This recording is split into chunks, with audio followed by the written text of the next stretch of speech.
You're in the Paracast, the gold standard of paranormal radio. And now, here's Gene Steinberg.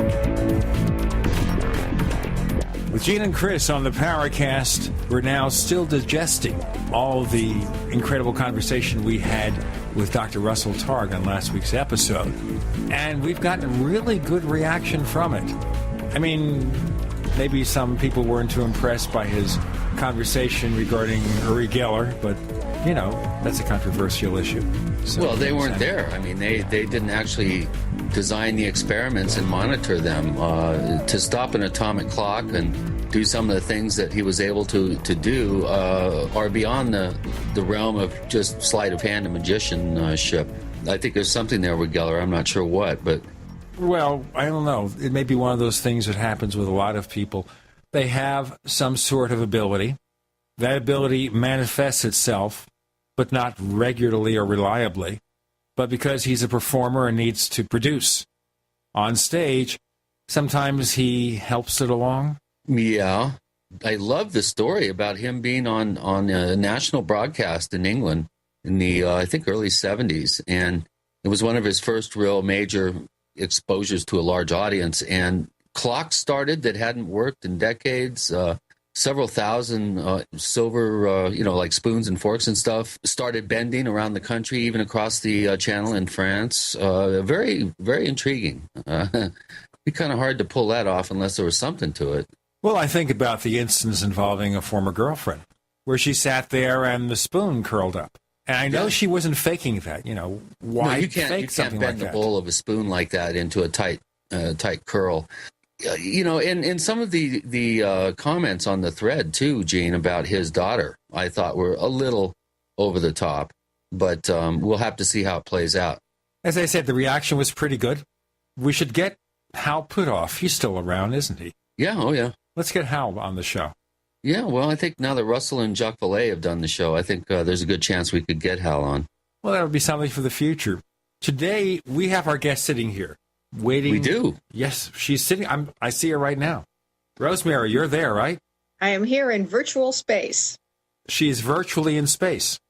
And she has a new book she brought with her called The Djinn Connection.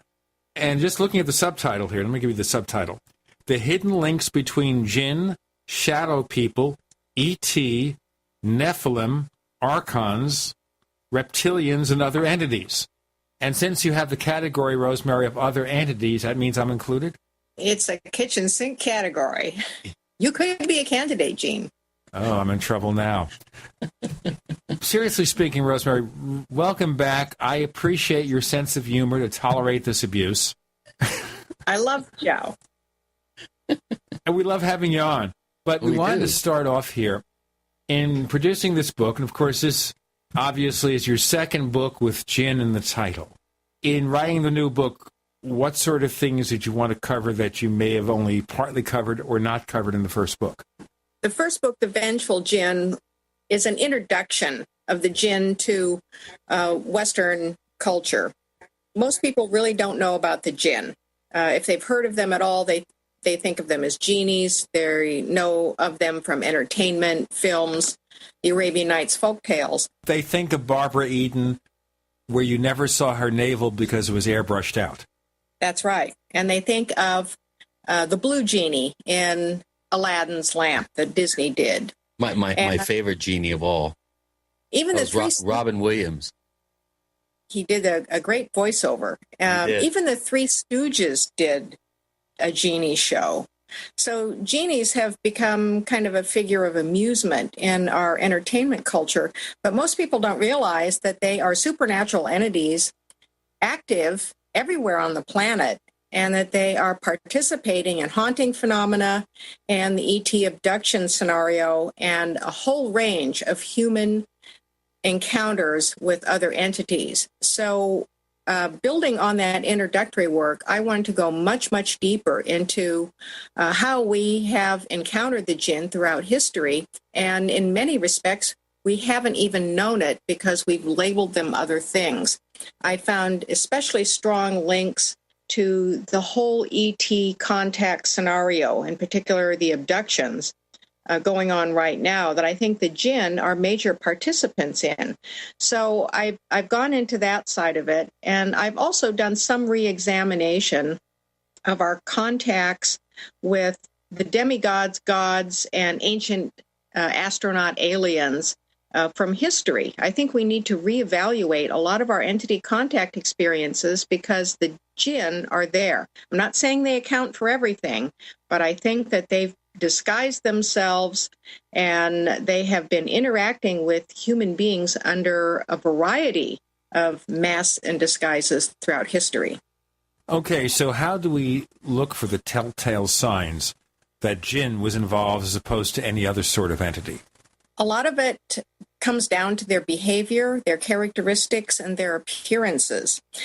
And I do want to stress that in discussing this aspect of the Djinn, I'm not saying that all Djinn are negative and problematic.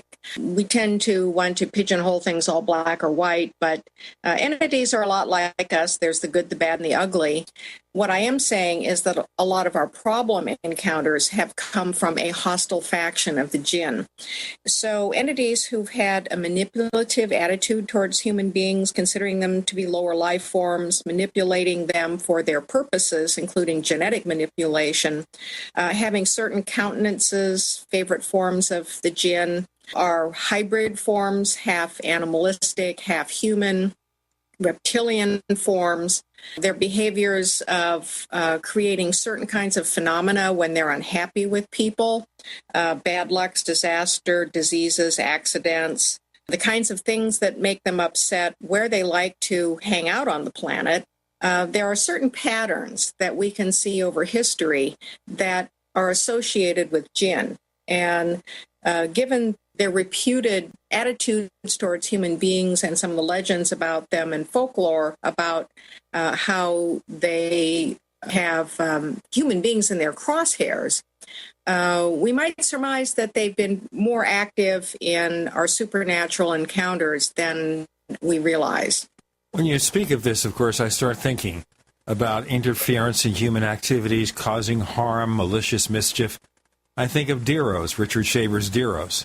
So, of course, the Deros were supposedly those who were abandoned when advanced races left the Earth 10, 20,000 years ago. So what about the Deros and what about Richard Shaver? I don't go into the Deros in this particular book, but there are a lot of entities who have histories on the planet of having been here before us and either retreating in the advance of human beings or being left to their own devices and resources and having unhappy encounters with humans so that it becomes an us against them sort of guerrilla warfare, ranging from low-level stuff like harassment to intense activity of manipulating events, even the course of history, ruining lives and families and that sort of thing. Now, in my research, I've consulted people all over the world, including researchers in England who've been tracking the Djinn like I have for years, experts from the Middle East, including some who have had sorcery training, other researchers from the Middle East, some from Europe. And there are people who believe that the Djinn account for everything. Everything supernatural that we've ever encountered is a form of Djinn. And I'm not willing to make statements like that because at this point in my research, I believe that there are many kinds of entities that we're interacting with. But I do believe that the Djinn shapeshift and slip around among them so that we might think that we're dealing with fairies or Deros or ETs or reptilians, when in fact the entity behind the mask is really the Djinn. The book is called The Djinn Connection. The author is Rosemary Ellen Guiley. Joining Gene and Chris, you're in the Paracast.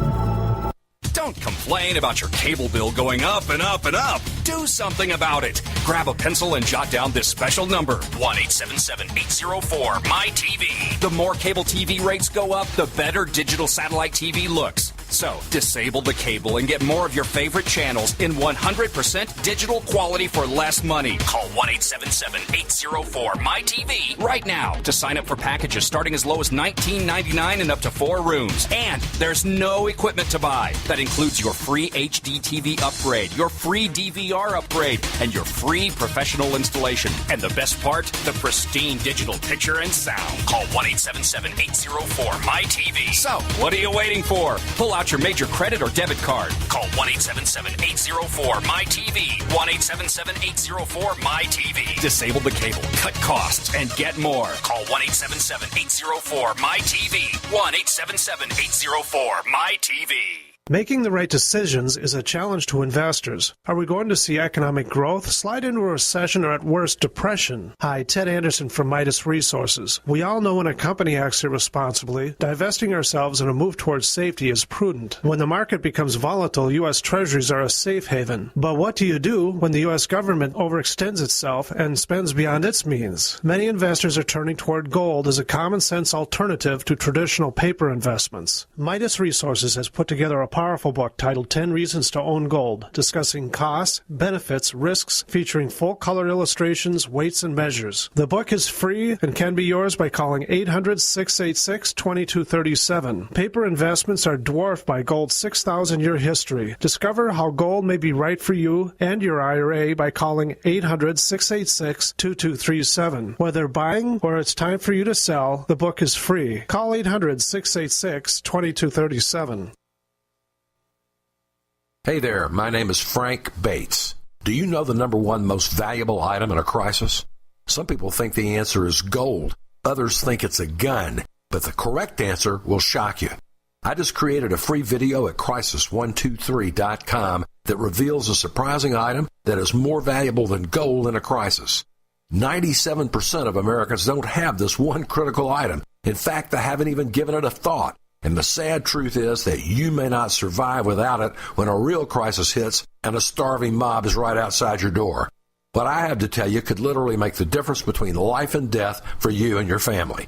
Watch my video at crisis123.com to discover the number one most valuable item in a crisis. You'll be shocked. See the controversial video that thousands of other smart patriots have already seen in the last 3 months.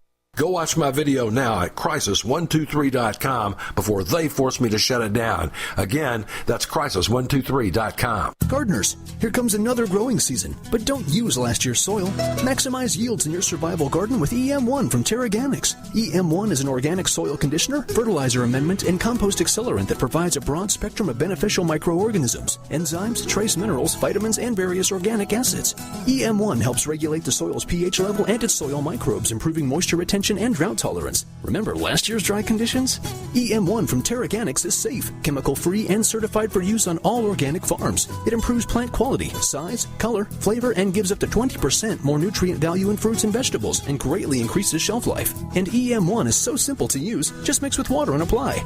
This year, prepare your crisis garden for maximum yields with EM1 from Terraganics.com. Order now at TERAGANIX.com or call toll-free 866-369-3678. That's 866-369-3678. Terraganics. Life's getting better. We'd like to hear from you. If you have a comment or question about the Paracast, send it to news@theparacast.com. That's news@theparacast.com. And don't forget to visit our famous Paracast community forums at forum.theparacast.com. We continue with Rosemary Ellen Guiley. The book is called The Djinn Connection. And from what she says, the presence of the Djinn is just about everywhere, it seems. Rosemary, I think before we get too far down the road here, for some of our first-time listeners who perhaps didn't hear your first show on the Djinn that you had here about a year ago, let's go through and give our first-time listeners kind of a thumbnail sketch defining what the Djinn are, how they're divided up into groups, that they actually have a lifespan. Let's give people a little bit more of a sense of where the Djinn allegedly come from, and give people a little bit of a background. And just before this, let's just subtext this Djinn 101. That's a very good description. The Djinn are supernatural entities, and according to their creation stories, and there are different versions, like for all entities, they were here on the planet before we were. In ancient legend, one story says that they were created by God out of the desert winds. Most of what we know about them comes from the Middle East, but that doesn't mean they're just limited to the Middle East any more than fairies are limited to Celtic countries, because that's where most of our information about them comes from. So according to one story, they were created out of the desert winds, and they're responsible for a lot of the ill winds that blow across the land that bring in pestilence and diseases. According to that particular scenario, they roamed over the planet, acquiring more and more dominion and power, and eventually basically got too big for themselves and displeased God, and so he banished them into the wastelands of the planet. In modern terms, this could be construed as parallel dimensions, but they lurk in deserty areas, abandoned places, subterranean places. We have many pieces of folklore from around the world about entities and spirits in general occupying subterranean regions. They were absorbed into Islam, and according to the Quran, they pre-existed human beings along with angels.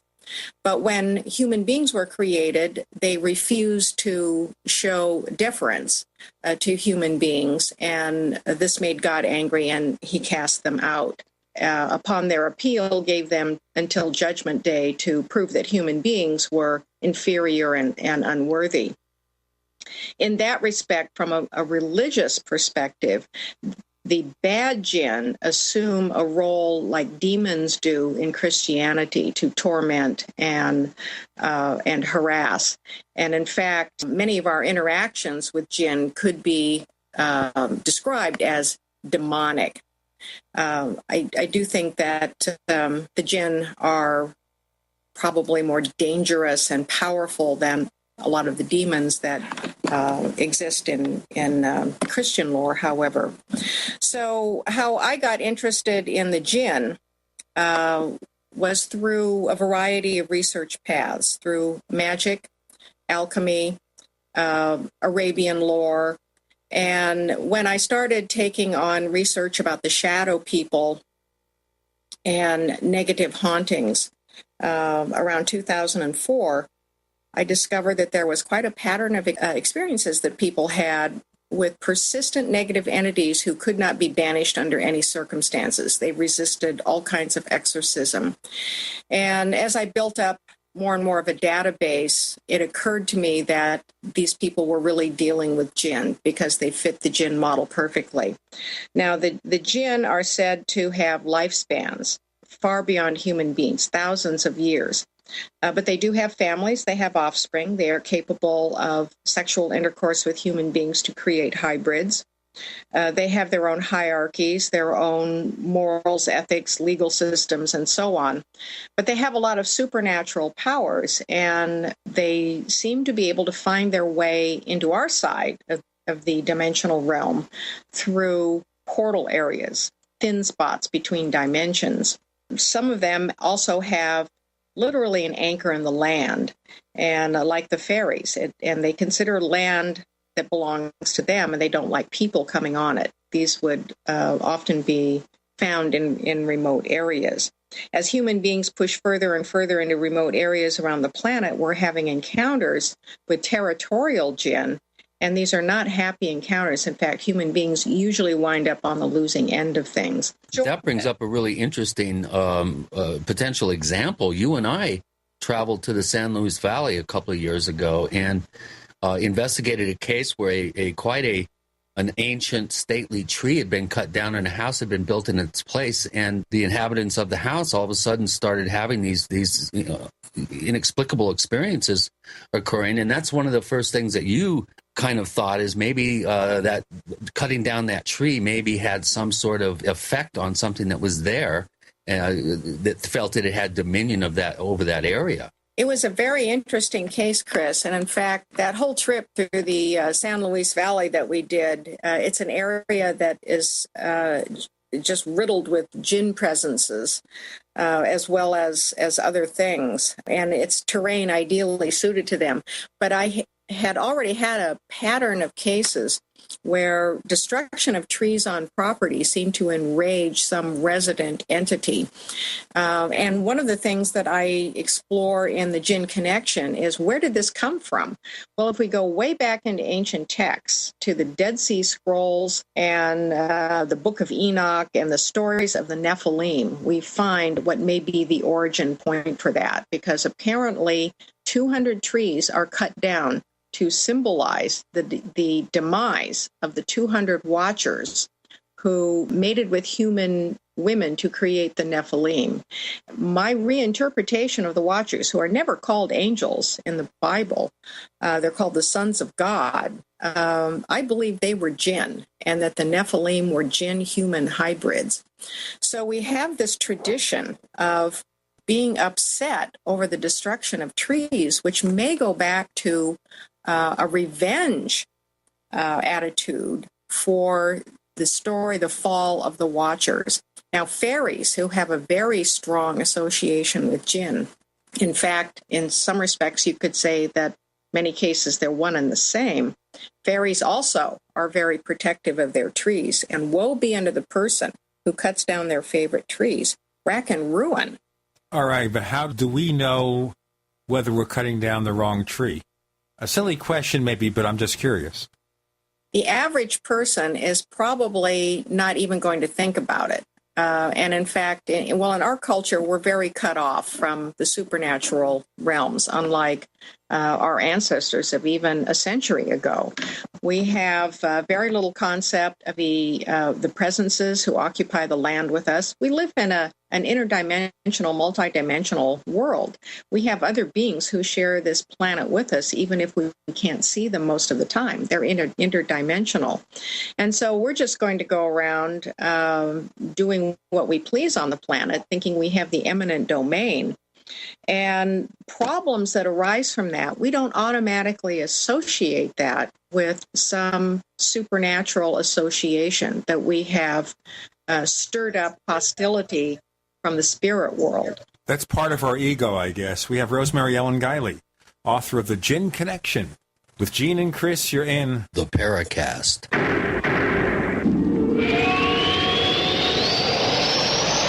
America's #1 source for independent talk radio for over a decade. We are the GCN Radio Network. Hey neighbors, meetings are an essential part of any business. You know, making presentations to clients, collaborating with your colleagues. Well, make them as simple as possible to run and organize. Use GoToMeeting by Citrix, the easiest, most reliable online meeting service. With GoToMeeting, you can schedule an online meeting in seconds. Attendees can join with just a click from anywhere. Meeting materials are viewed on everyone's screen, making collaboration seamless. GoToMeeting is so easy to use for you and everyone joining your meeting. Plus, with GoToMeeting, hold as many meetings as you can for one flat rate. You have phone conferencing and voice over IP are included. You know, my listeners can try GoToMeeting free for 30 days, a month of unlimited online meetings free. Visit GoToMeeting.com, click on the Try It Free button, and enter the promo code PODCAST. That's GoToMeeting.com, promo code PODCAST. Are you still a traditional smoker? Now experience a new lifestyle and try vaping with e-cigarettes by LeSig. Imagine no ashes, stains, nasty smell, or coughing and hacking. With LeSig e-cigarettes' revolutionary microelectronic technology, rechargeable battery, and unique replaceable cartridge, you'll get all the benefits and satisfaction of smoking without the hazards. Choose your taste from a wide variety of our new American-made vape-free e-liquids at LeSig.com. And LeSig smokes the competition by serving thousands of worldwide customers with real people customer service, fast, free, same-day shipping, and a 30-day warranty and satisfaction guarantee. So are you ready for a new vaping lifestyle? Then call 870-518-4307. That's 870-518-4307. Or visit LeSig.com, spelled LECIG.com. LeSig e-cigarettes for today's modern smoker. We've lived in this neighborhood for years. We have an alarm system, and all of our doors have deadbolts. They kicked in our door and were in and out of our house in about 5 minutes. The police arrived in about 20 minutes, but they were long gone with our TV, jewelry, and my guns. I kept thinking, what if my family had been home? The police officer said that more than 85% of break-ins are through a door, and that deadbolts alone don't stop intruders. The officer told me to go to EasyArmor.net if we wanted something that would actually stop an intruder. Easy Armor reinforces all of the weak points on your doors and is guaranteed to prevent kick-ins. I was surprised at how little Easy Armor costs, and I installed Easy Armor in about 30 minutes. Visit EasyArmor.net. That's the letters EasyArmor.net. Or call 888-58-ARMOR. That's 888-582-7667. EasyArmor.net. Ultimate door security made easy. Hello? Congratulations. For what? For losing all that weight. How'd you do it so fast? ASAP. ASAP what? What's that mean? Are you ready to get as skinny as possible, as soon as possible, as simple as possible, and as sexy as possible? I'm listening. Then get with the ASAP program. It's real and it works. No smooth talk, no slick advertising, and no exaggerated claims of success. I've got to know more. Welcome to ASAP, as slim as possible. Whether you have 10, 20, or 50 pounds to lose, ASAP is your weight loss answer. ASAP targets the abnormal fat reserves and makes them available to be burned as fuel and contains no caffeine or hormones. Order ASAP at wholesale prices or join the team to share the business with others. Visit GCNteam.com or call 877-878-4203. GCNteam.com or call 877-878-4203. Lose weight and look great with ASAP, as slim as possible.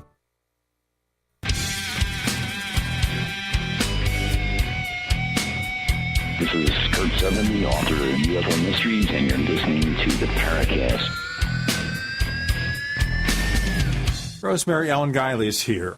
The book is The Djinn Connection, and we're talking about the fact that we humans kind of think that we own everything. We have dominion over everything, and that gives us the right, responsibility, or just the ability to do what we want, which I guess goes back to the Save the Earth kind of campaigns and concerns about global warming and whether we have done our share. So if there's this other race, if they're in a parallel universe, it wouldn't matter, but if they share our space, it would, right? It does. And I think the Celtic views of, or I should say our Celtic ancestors' views of the fairies are an excellent teaching example. You were asking, Jean, how do we know? And I was saying most people are not even going to think about it, let alone know. But if we are really tuned in to the land, to the presences on the land, and we acknowledge that there are other beings inhabiting this planet with us, that's going to bring us into an awareness.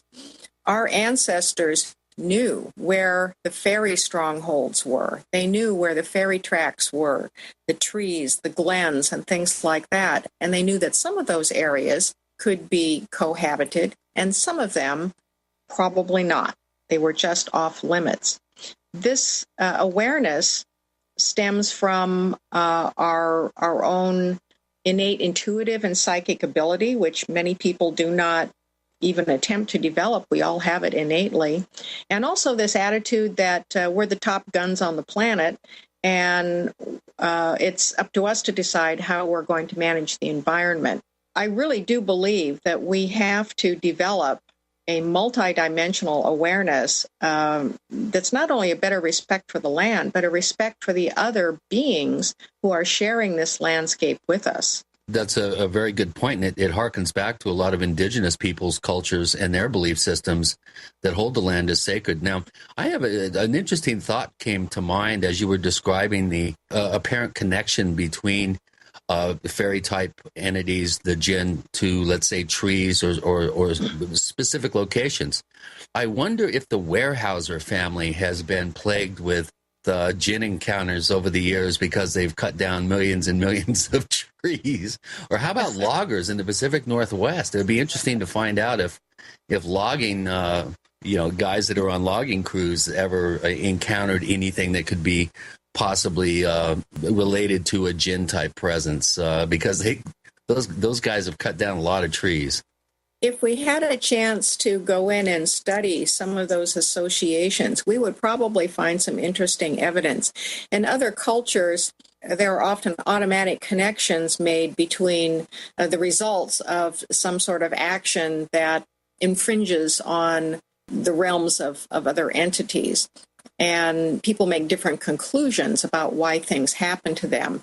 We have a different mindset in our culture. But as an example, as a very small example of one of the cases that I followed for a little over 3 years, and I like to take cases and follow them for a long period of time in order to develop patterns in them. But this was a farm, and I may have talked about it in my first show on the Djinn a while ago, but just to refresh on that, a very small farm in the Allegheny Appalachian region, and there seemed to be a resident entity on this piece of property that did not like the activity that resumed on this property after it was dormant for some period of time, at least a couple of decades. And people started coming in and redoing the land, clearing out the brush, having chickens on the property. And also, in the woods surrounding the farm, there was a program that was initiated to cull the maple trees. This was an experimental program to cull trees by slow poisoning rather than cutting them down. And so these trees were being injected with an herbicide to poison them to death. Well, when this program started, the poltergeist activity on the property intensified enormously, and the people who were working on the property started having all kinds of problems, not just at work, but at home as well. Health problems, nightmares, things that seemed to follow them home, constant breakdowns of equipment and cars. And it was though a wasp nest was unleashed on these humans who were doing this work. Well, most people are not going to make the connection that all these other things happen because you are poisoning some entity's trees to death. But when the entity was able to communicate with us, which we did in a number of seance and real-time EVP settings, it expressed its extreme displeasure about the trees. A fast question here. Now, is there any other way to communicate with the Djinn? Can you just talk to them? People who develop their mediumistic and psychic abilities, yes, you can communicate through telepathy and through mental impressions. The Djinn do speak in audible voices when they are conjured, and all the descriptions of them are that most of the voices are horrible on human ears to listen to. They sound monstrous, and they're very frightening, and people don't like to hear them. But most of the cases where Djinn come and interact with people, either for trouble or for their own pleasure, which many of them will do, the communication is by mental telepathy.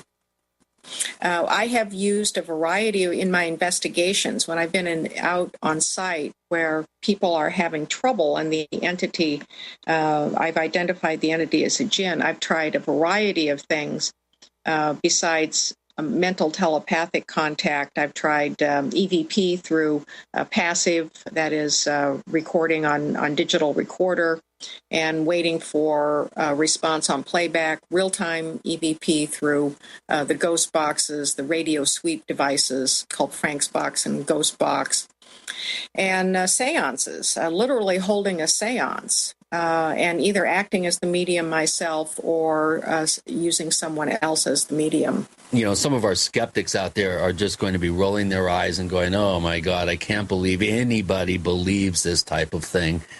And it's interesting that if you're not well-versed in a particular subject, oftentimes that subject can sound just totally outrageous. But there have been, there's traditional knowledge and an amazing wealth of information that goes back hundreds and hundreds, if not thousands of years relating to these entities, and how they are really taken seriously in the Middle East and the Near East.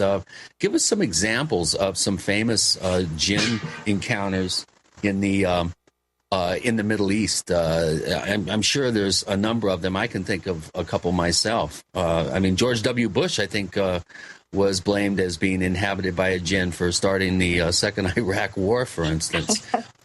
By the way, Rosemary, we have about 30 seconds before we break, so why don't you start and we'll pick up the rest of the answer in our next segment. Well, in recent times, we've had sorcery accusations concerning the government in Iran that the high officials were all operating under the influence of Djinn. That's a very common attitude in certain cultures. Even take a Djinn to court. And the Djinn have their own courts, too, and they're said to abduct people into their realm for trial in the Djinn courts. One of the most famous examples from legend is King Solomon, who commanded the Djinn to build the Temple of Jerusalem and even parts of the city of Jerusalem. We would consider them demons, and they were called demons in translations, but the ancient world knew them as Djinn. And by the way, coming next week on the Paracast, we'll hear from Grant Cameron. His new book is called UFOs, Area 51, and Government Informants. We have so much to talk about with the Djinn, and maybe how they're active today, if they're active today. More with Rosemary Ellen Guiley, joining Gene and Chris. You're in the Paracast.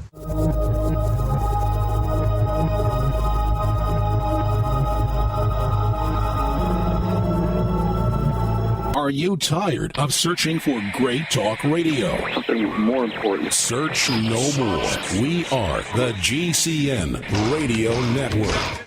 Don't complain about your cable bill going up and up and up. Do something about it. Grab a pencil and jot down this special number, 1-877-804-MY-TV. The more cable TV rates go up, the better digital satellite TV looks. So, disable the cable and get more of your favorite channels in 100% digital quality for less money. Call 1-877-804-MY-TV right now to sign up for packages starting as low as $19.99 and up to 4 rooms. And there's no equipment to buy. That includes your free HD TV upgrade, your free DVR upgrade, and your free professional installation. And the best part, the pristine digital picture and sound. Call 1-877-804-MY-TV. So, what are you waiting for? Pull out your major credit or debit card. Call 1-877-804-MY-TV. 1-877-804-MY-TV. Disable the cable, cut costs, and get more. Call 1-877-804-MY-TV. 1-877-804-MY-TV. The National Preppers and Survivalists Expo, presented by Triton Shelter Technologies, will be held March 16th and 17th at the Nashville Expo Center and Tennessee State Fairgrounds. Admission is free and doors open at 9 a.m. Come join us to learn life-saving techniques to help you and your family handle crisis situations. Meet Nat Geo's Dennis McClung to see if you have what it takes to be on the next season of Doomsday Preppers. Walk through a bomb shelter, learn first aid, CPR, and much more. For more information, go to npsexpo.com. That's npsexpo.com. And while you're at the NPS Expo, meet and speak with Dr. Joel Wallach, host of Dead Doctors Don't Lie. If you take pharmaceutical drugs and wonder why side effects require you to take more drugs, Nobel Prize nominee Dr. Wallach has the answer. Hear how he took on the FDA 8 times and won every time. Don't miss Dr. Joel Wallach at the National Preppers and Survivalists Expo, March 16th and 17th. Admission is free. Log on now to npsexpo.com. That's npsexpo.com. If you owe the IRS back taxes, listen carefully. Sweeping changes to IRS policies will help more people than ever eliminate their tax debts once and for all. And now, I can help you reduce or eliminate your tax debts and end your tax nightmare. Hi, I'm Dan Pilla. I've helped thousands of people reduce and eliminate tax debts they couldn't pay. And after more than 30 years of experience dealing with the IRS, I can tell you there's no such thing as a hopeless tax case. And with the IRS's new policies, it's easier than ever to put your tax debt behind you once and for all. Call now at 800-346-6829 to learn how I can help you. You know your IRS debt will not go away by itself, but you don't have to live in fear anymore. Call 800-346-6829. Learn how I can help you eliminate wage and bank levies, release tax liens, and negotiate a settlement with the IRS that will put your tax nightmare behind you forever. Call 800-34-NO-TAX or go to taxhelponline.com. That's taxhelponline.com. A little over a year ago, I began to do a lot of research into why, even though I had a pretty good-sized meal, that I was still starving. And my research led me to a well-known fact that most of the soils that we grow our crops on here in the United States and across the industrialized world are almost completely depleted of almost all of the key minerals and trace elements that our bodies need to rebuild themselves, fight off cancer, and be healthy. I then searched out the best vitamin and mineral company out there and discovered Youngevity. The Youngevity products are designed to give you the real nutrition you need, and once you've got that, you don't have to eat as much to be satisfied. I've lost 37 pounds in 2 months, simply getting the vitamins and minerals I need. Check it out for yourself. It's incredible. Go to InfoWarsTeam.com today and order your first canister of Beyond Tangy Tangerine Complete Multivitamin Mineral Complex Dietary Supplement. That's InfoWarsTeam.com.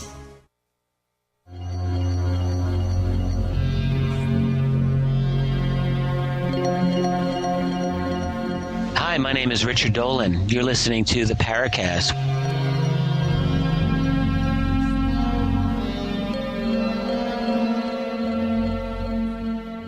You know, ladies and gentlemen, sometimes I wonder if Chris isn't sometimes possessed by something or other. Possessed by needing a cigarette, possessed by needing a Diet Coke, possessed by a djinn. Uh-oh, I whipped out the trickster voice. I couldn't help myself. We're in trouble now.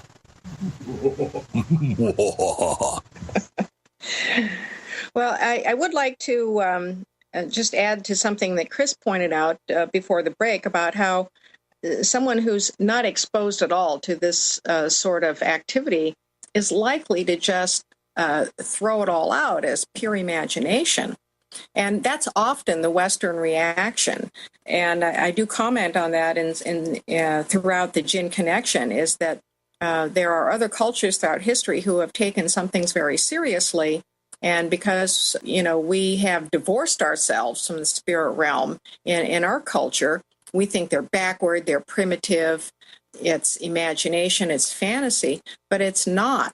And in the course of my own investigations and career in the paranormal, I have had to revise my views frequently based on what I've encountered. And that's what all investigators have to do. You can't be wedded to certain viewpoints and then just start discarding data right and left because it doesn't suit you anymore.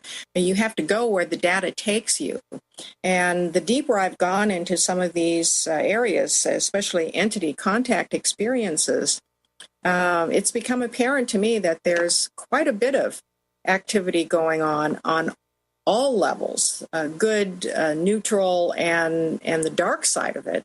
I've been focusing on the dark side of it, not because I'm a conspiracy alarmist, but because I think more education needs to be brought onto this topic. We need to be fully aware of what we're dealing with. A point well taken, and I often kind of use that sort of approach to people who kind of scoff and say, oh, you can't believe in all that bourgeois. And I said, well, if you do your research and you start to look at the belief systems that exist even today on the planet, let alone belief systems that have existed in the past, you'd be amazed at some of the interpretations and some of the events and how they've been interpreted down through history. I have some questions on our question bank, and here's one that I would really like to get into because the shadow person connection to this fascinates me. This question comes from a longtime poster, Blowfish, who's one of our most active participants at forum.theparacast.com. This is our question bank that I'm reading from. Many people dismiss shadow people or even ridicule a witness, which similar to people is done to people in UFO encounters. Also, so-called scientists suggest that shadow people are manufactured by a disorder such as sleep paralysis. What evidence justifies this? Furthermore, how much research have you done on shadow people? I know you've done quite a bit. Where is that connecting point, do you think, between what could be perceived as some sort of sleep disorder, sleep paralysis, and where that leaves off and a real type of shadow person encounter begins? There are some very blurry boundaries between the two, and we find that throughout nighttime paranormal visitations. I started researching shadow people in depth in 2004 as a result of a spate of inquiries that I got in a short period of time from different people describing all the same kind of experience about dark silhouetted male figures who showed up in their bedroom and either seemed to be watching them or in some cases would aggressively assault them. And what were they? Were they ghosts? Were they demons? Some of the people reported ongoing attacks, like periodically. Was there something that they could do to get rid of it? They wanted to know because they were very, very frightened. So that's what got me going on shadow people. And shadow people is what led me back to the Djinn. Now, I had always been interested in the Djinn, but hadn't really gone into them too much, except from the standpoint of academic research, looking at folklore and magic and witchcraft and sorcery. But it was the shadow people who led me back to the Djinn when I started to build a profile of them. And I have collected hundreds of cases. I haven't tallied them up lately, but it's over 600. It's probably approaching 700 at this point. I get stories sometimes daily. At least every week I get a handful to add to the database. And if you go online and research shadow people, you will come across hundreds more. There have been thousands of stories posted. And the pattern is almost always the same, with satellite subsets around them. This is, in my estimation, one of the most widely experienced paranormal phenomena that we have, and it's underreported. I related it, I looked for explanations: ghosts, demons, vampires, nightmare hag, ETs, fairies. I went through the gamut of looking for an explanation until Djinn was the only one that fit. They're not demons, even though they can act in a demonic way. They are intelligent. They exhibit a set of behavior patterns. And I came to the conclusion that they have a purpose, that this is an intelligent entity with a purpose or agenda. And what's more, because a lot of my respondents volunteered that they were also ET contactees or abductees, I began looking into the connections between shadow people and the ET abduction experience, and found that many, but not all, many ET abductees had a prior history of shadow people experiences before the onset of abduction, and that once the abduction started, shadow people were in the mix, usually not in conjunction with the abducting aliens, but as a precursor to abductions, and sometimes in the aftermath as well. So there was a connection there that was impossible to ignore. I think I'm getting away from... a connection or a correlation? I think I'm getting away from the original question of, like, what evidence do we have? Well, in the whole realm of the paranormal, there is really nothing that's going to satisfy a scientist. And I have never in my work attempted to prove something scientifically. The evidence is subjective. It is anecdotal. It is subjective. You can look for patterns throughout history, which I think demonstrate that human beings have been having core experiences of all kinds throughout the ages. But I'm looking for the how and the why. I've had enough experiences myself, and I've interviewed hundreds and hundreds of people over the 30 years. You and I shared one experience. It was quite amazing. And how do you deny that? So I don't. It was one of the more riveting things that I've ever experienced in my life. And of course, I had a witness. That brings me to another question while we're on the subject of shadow people. How many cases of shadow people have you encountered where more than one individual has been witness to the shadow person? And how about during daytime? This, again, is a question from Blowfish. They are seen during the daytime, and there are quite a few experiences. I can't say off the top of my head percentage-wise of my cases involve other members of the family who are present and multi-generational experiences. I have, which is also very characteristic of the Djinn, by the way, especially when they have a sexual interest in people, when an individual has a shadow person experience and they share it with other members of their family, they are often very upset to discover that mom and dad had it too.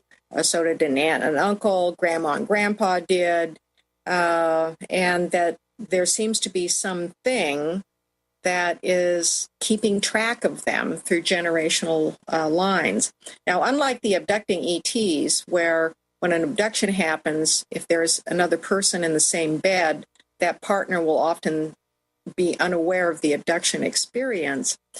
Shadow people can be perceived by both people sharing a bedroom. If the other person is awakened, they may have the same visual phenomena or sense of presence, or they will at least perceive that some sort of encounter is happening. The book is called The Djinn Connection, subtitled The Hidden Links Between Djinn, Shadow People, ETs, Nephilim, Archons, Reptilians, and Other Entities. Reptilians? With Gene and Chris, you're in the Paracast.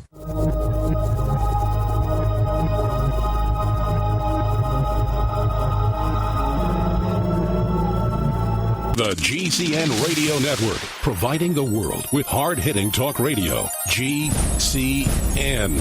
Great talk radio starts here. Hi, this is Ted Anderson. If you'd like to listen to GCN programs on the go, I have great news. GCN has created a Droid and iPhone application, and it's free. Just as easy as going to GCNlive.com, click on the banner, and download. Before you know it, you'll be listening to your favorite hard-hitting GCN shows, live or on demand, right on your Droid or iPhone, 24/7 and on the go. So download the Droid and iPhone app free by clicking on the banner at GCNlive.com. Thanks again for listening to GCNlive.com. Again, that's GCNlive.com. Hi, this is Ted Anderson. Have you ever wondered why banks, stockbrokers, investment advisors won't talk about gold IRAs? They've been available since 1986, yet the financial industry won't recognize the value of gold for your retirement. Gold has outperformed paper investments, yet no word about IRAs. If you would like to have gold for your retirement, call 800-686-2237. Don't get left behind by rising inflation and low returns. Call 800-686-2237. Secure your future and call 1-800-686-2237. Over 50,000 satisfied squatting customers can't be wrong. If you suffer from difficult or painful bowel movements, join the thousands who are finding success with the Squatty Potty. Not a cleanse, ointment, or pill, Squatty Potty is a simple, lightweight, yet sturdy footstool that fits around any toilet and elevates your feet. Squatty Potty improves your posture, and that allows proper alignment of the colon. The result is faster, more effective elimination and relief from nagging constipation, hemorrhoids, IBS, and bloating. Squatty Potty is doctor recommended and endorsed and comes with a 60-day hassle-free money-back guarantee. The Squatty Potty, a healthy step in the right direction. Squatty Potty starts at just $34.95 and can only be ordered by calling 855-628-1099 or through our website, squattypotty.com, spelled SQUATTY potty.com. Squatty Potty, healthy colon, happy life.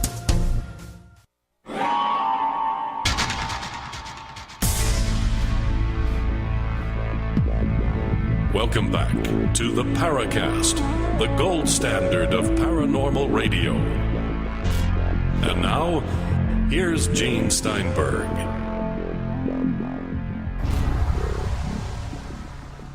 We have Rosemary Ellen Guiley joining Gene and Chris in the Paracast. As we continue, we started answering your questions from forum.theparacast.com in a section called the Question Bank.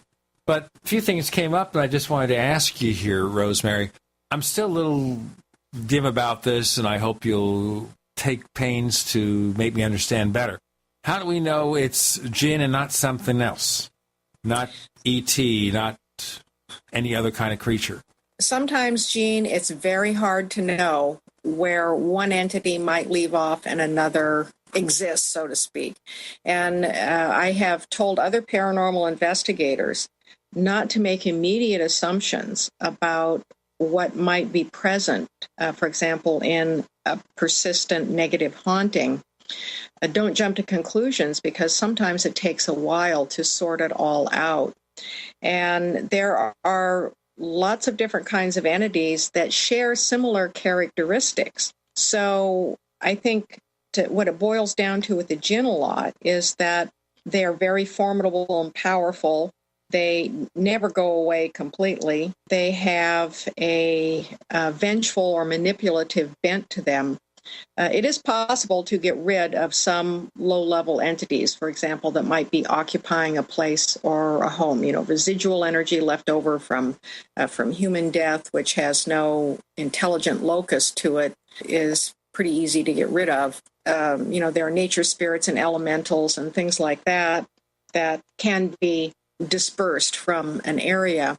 But the Djinn are very tenacious. They come back again and again. It doesn't matter what sort of exorcism you try, what sort of religious framework you want to apply to your exorcism. They are extremely resistant, and they have their own personal interest in mind. This is not a religious thing with them like the Christian demons who are, trying to sell you into Satan's service. The Djinn are in it for themselves, and it gets very personal between you and them in terms of how you are infringing on their territory.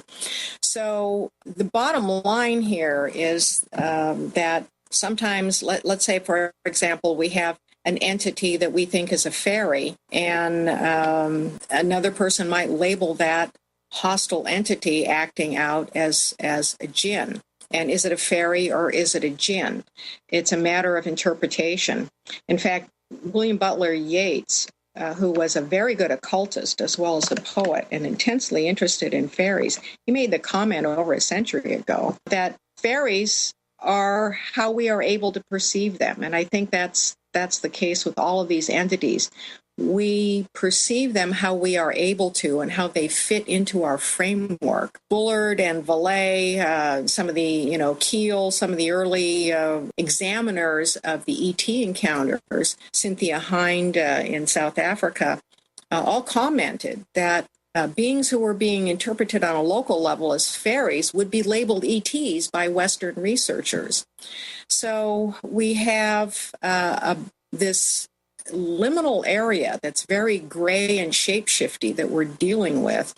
And this actually is ideal territory for a very clever, smart, super intelligent entity like the Djinn, who is a masterful shapeshifter to take advantage of. So sometimes we're going to explain things that just suits ourselves the best that we can. But what I'm saying is, if we look deeper, if we probe a little deeper, we're going to find that there is an entity underneath the surface who is participating in our perceptions of a wide range of supernatural beings with agendas that are not in our favor. Now, how do we get to the bottom of all of this? At this point, I'm not really certain, but what I'm trying to do is to bring the situation into a better light so that more researchers can apply their resources and tools of analyses and data collection to get a better picture so that we do know, so that we do have a better supernatural footing.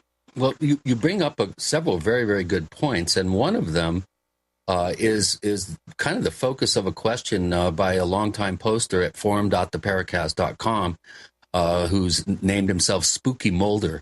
He starts out by saying, you may answer this question in your book, which he hasn't read yet, but plans to. Why, if the Djinn are a plasma-based life form and capable of taking many forms, why would they feel the need to do so? Is it because they want to conform to a certain belief system that the witness has, I would assume? Or maybe we decide what form they would take. In other words, I think his question is it a symbiotic thing in terms of how they manifest? Or are they totally, with their free will decide to take and manifest a particular form?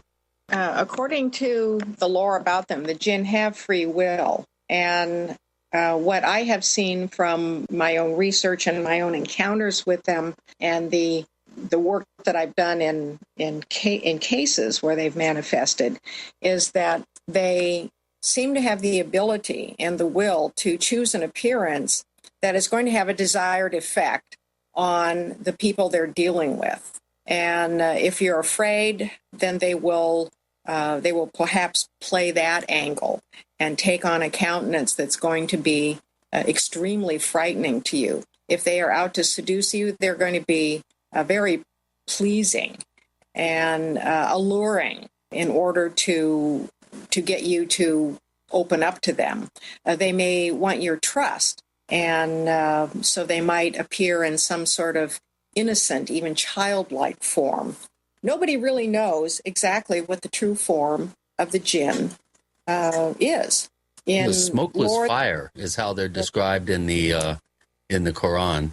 They are called smokeless fire, and nobody knows exactly what smokeless fire is, except a modern equivalent of it could possibly be plasma.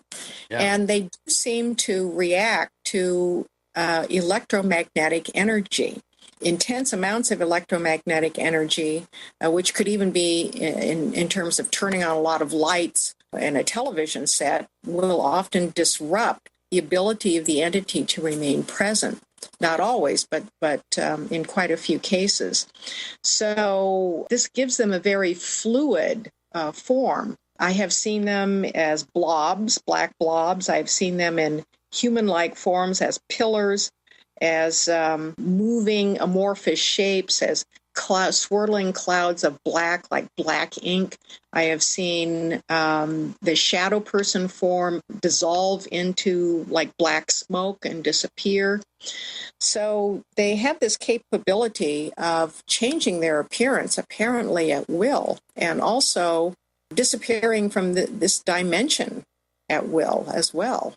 Right. And of course, the famous version that we see in 1001 Arabian Nights is the genie, in this case, trapped in a bottle or a lantern. And when the lantern is rubbed or uncorked, then it's able to come out as like a form of smoke and manifest into what appears to be a human form. Of course, this has been sort of twisted and brought into a modern context, I think, by portrayals, in the movies and stuff. But give us an example of how the Djinn are actually divided into categories, because there are very distinct categories according to the Islamic tradition of how these entities are. I think it's a color coding system, actually, isn't it? There are a number of ways of classifying Djinn, and one of them is by color, black, red, blue, green, yellow, with green being a very young, immature Djinn, and the black being very powerful, a ruler Djinn, red also being very powerful, and probably, according to that color coding, the ones that we're most often interacting with from a problem point of view would be the black and the red. And if we're having sexual seduction experiences, it's likely to be from the other end, from the green end, because they develop attractions. We'll cover that further in our next segment. Rosemary Ellen Guiley joining Gene and Chris. You're in the Paracast.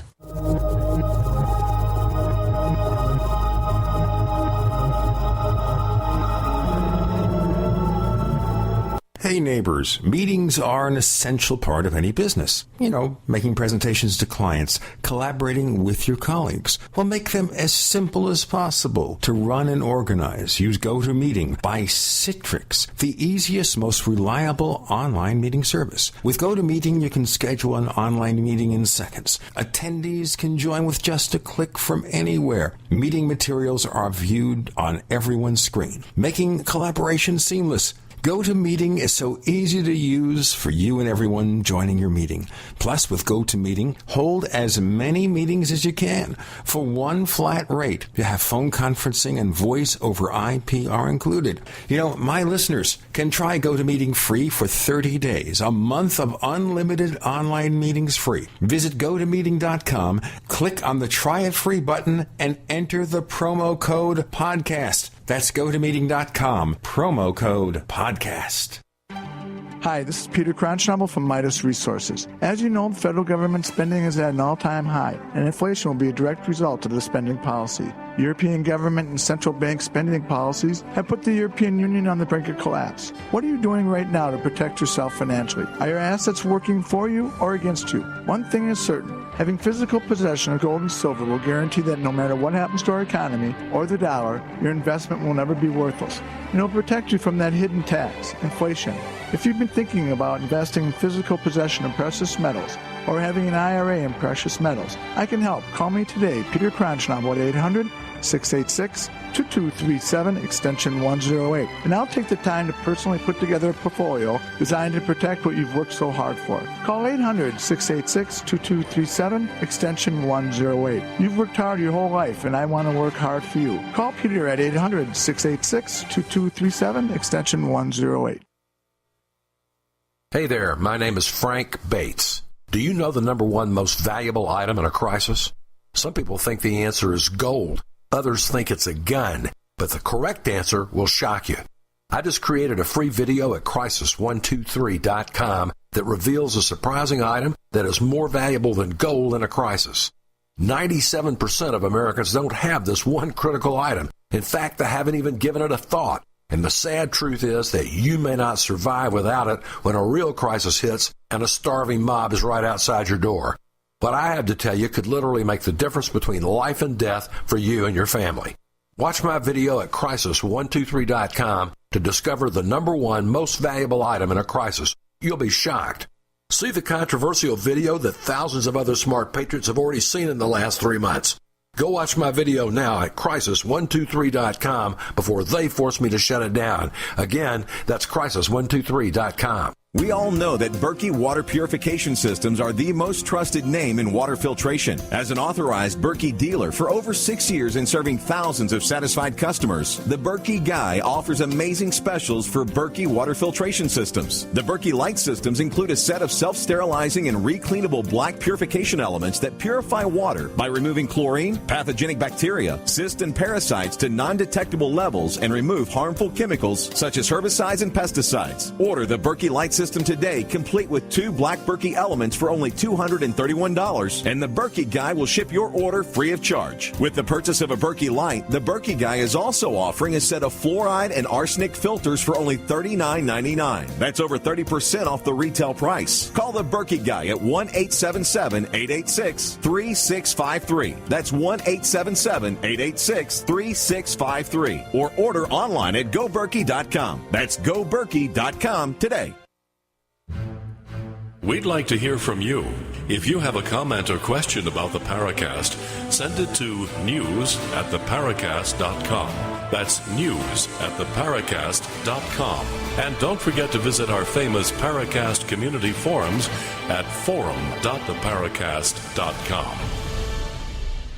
Now, one thing that occurs to me, and you mentioned this earlier in the show, Rosemary, and that is with the Djinn, they could make it with humans, therefore have hybrid beings, therefore they have to be genetically related to us, right? I suspect that there are hybrids of a variety on the planet and have been on the planet. We could speculate that human DNA has incorporated some of the characteristics into what we call human DNA. So basically, we're all mutts. We're a hodgepodge of everything. I think we've been genetically manipulated from the get-go with all kinds of... So maybe we have a Djinn gene. A Djinn gene. Oh, but please, yes, this is the worst pun of the century. They say, I do bad DJ jokes. Djinn gene. David Bowie had a song called Djinn Genie. That's right. Why not? The Djinn Genie. Or Djinn Gene. Well, therefore, if you use Gene, my name, you need to send me a check. Gene, Does that mean that David Bowie owes me some money? Gene may have a Djinn Gene. It's the trickster. That's what it is. I resemble that remark. Since ancient times, there are legends of Djinn-human hybrids, and that these had kind of sometimes a monstrous appearance or something in their physical appearance that would give them away. They would have the powers of the Djinn, so that made them very, very formidable. We have in our contemporary culture this whole ET abductions scenario going on where all of these people, hundreds of people, probably thousands now that have come forward over the decades to talk about their abduction experiences and how they are creating these hybrid children with aliens. And we find an ancient precedent for that the Djinn children would be more Djinn than human, but could pass as humans under many circumstances. And it's been speculated by the abduction researchers that there are probably lots of hybrids walking around on the planet now as some sort of Trojan horse program at work.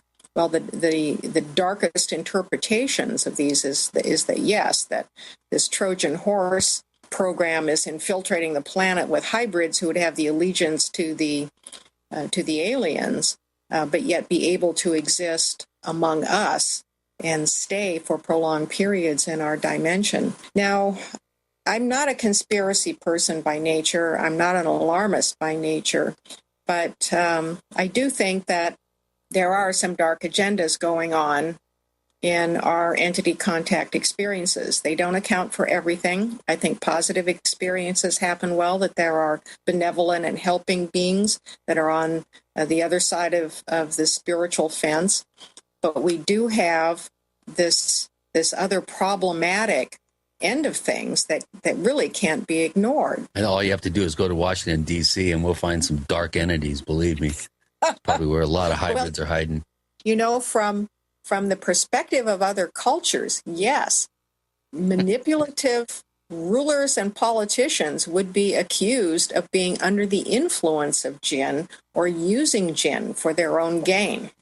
Right, as you mentioned, this just happened in Iran several months back, where some of the was it the ayatollahs or the imams that were pointing the finger at some of the politicians, saying, "You guys are dabbling in dark Djinn forces and stuff." And now, what was it? The religious faction that was accusing the political faction?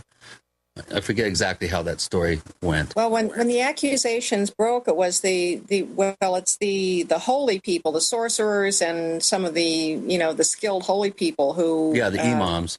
The imams, these would be the people who would have knowledge of the Djinn, are saying, well, yes, it's some of these politicians are under the influence or using Djinn for the wrong purposes. And there was there have been allegations of that sort of thing going on for years. And you had that example in your book of the one figure over there, I think in Pakistan, Daniel Pearl, who of course was beheaded and in a very gruesome way, was on his way to meet this guy who later was interviewed, I think, by Dan Rather or somebody from CBS News. And he, why don't you tell our listeners what he had to say about what he thought was going on? And I felt it was a very measured declaration and response to the news person, and rather sobering.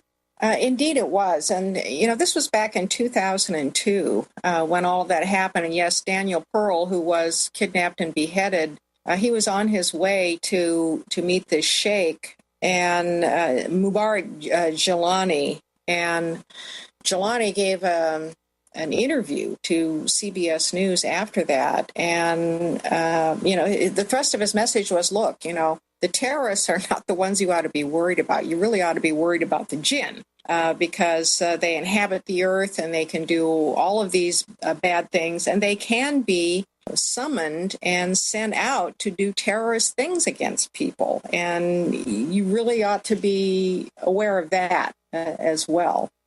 And then there was a more recent story. This was just a couple of years ago, where a sorcerer was featured in the Wall Street Journal, and he gave a fake name, but he said that he controlled a lot of Djinn, and that a lot of his clients were politicians who wanted the services of the Djinn, who would exert mental influences upon their adversaries to get them to do things that they wanted or to cause certain events to happen. And the Djinn have a long-standing reputation being able to do that. But this sorcerer said, he had jinn working for him who had infiltrated the CIA and who were part of the CIA and the Mossad and all these intelligence agencies around the world. Well, this stuff just sounds laughable to a lot of Westerners. Well, the other thing would be, does that mean they basically can look exactly like a human being, and on the surface it'd be, at least, you can't tell the difference? Well, the way I interpret it and the way that I think what they're meaning is that the jinn exert mental influence on humans. They don't inhabit them or replace them. They get them to do things that... So they're like part of the CIA, but that they exist in their jinn form or spirit form to exert mental influences on human beings. Now, some of them can possess human beings on a temporary basis, and so they could literally inhabit somebody's body and operate out through that body, but they can also influence decisions and actions. And all of this, as I mentioned, sounds very laughable to a lot of Westerners, but as I point out in the book, it wasn't all that long ago that a Pope Pius XI, said he used angels the same way. So what's the difference? The Pope said he sent his angels out to talk to other angels to influence people. And so what's the difference between that and a sorcerer sending jinn out to influence other people? I'll tell you what, we're going to be influenced in this way. We have Rosemary Ellen Guiley joining Gene and Chris. You're in the Paracast.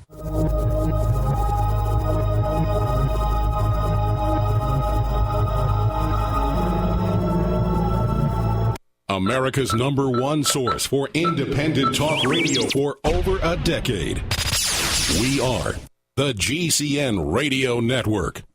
Don't complain about your cable bill going up and up and up. Do something about it. Grab a pencil and jot down this special number, 1-877-804-MY-TV. The more cable TV rates go up, the better digital satellite TV looks. So, disable the cable and get more of your favorite channels in 100% digital quality for less money. Call 1-877-804-MY-TV right now to sign up for packages starting as low as $19.99 and up to 4 rooms. And there's no equipment to buy. That includes your free HD TV upgrade, your free DVR upgrade, and your free professional installation. And the best part, the pristine digital picture and sound. Call 1-877-804-MY-TV. So, what are you waiting for? Pull out your major credit or debit card. Call 1-877-804-MY-TV. 1-877-804-MY-TV. Disable the cable, cut costs, and get more. Call 1-877-804-MY-TV. 1-877-804-MY-TV.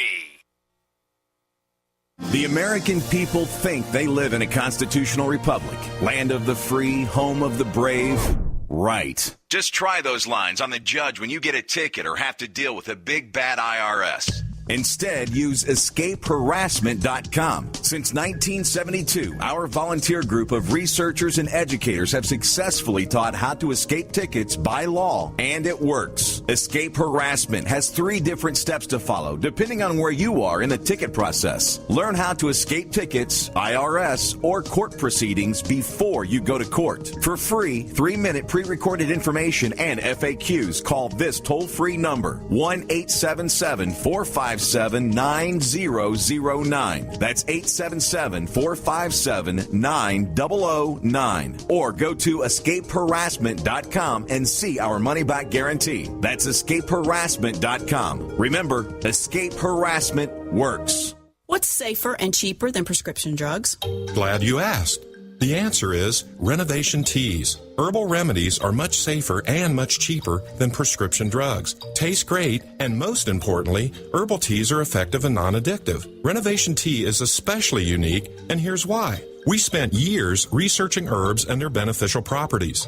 Renovation Teas uses only 100% organic, fair trade herbs. Our teas are blended towards specific ailments and health conditions, such as diabetes, blood pressure, anxiety, libido, detox, and much more. All Renovation Teas are formulated and hand-filled in Arkansas. Take care of yourself naturally, the way Mother Nature intended. Order Renovation Teas at renovationtea.com or call 870-784-3121. That's 870 784-3121. Renovation Teas. Renovate your health one bag at a time. Are you or someone you love struggling with stress, anxiety, or less than perfect health? Hi, this is Pastor Ginny, and as a woman of faith, I spent many years in ministry burdened with anxiety and fear.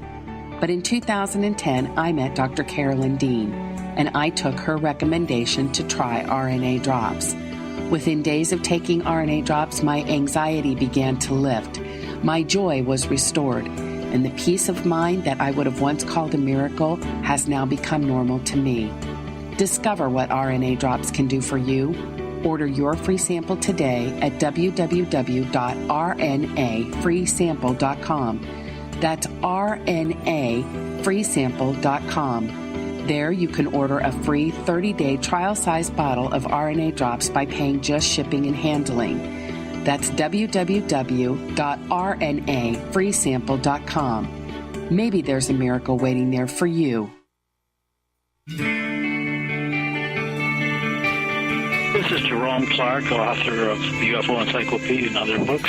You're listening to the Paracast.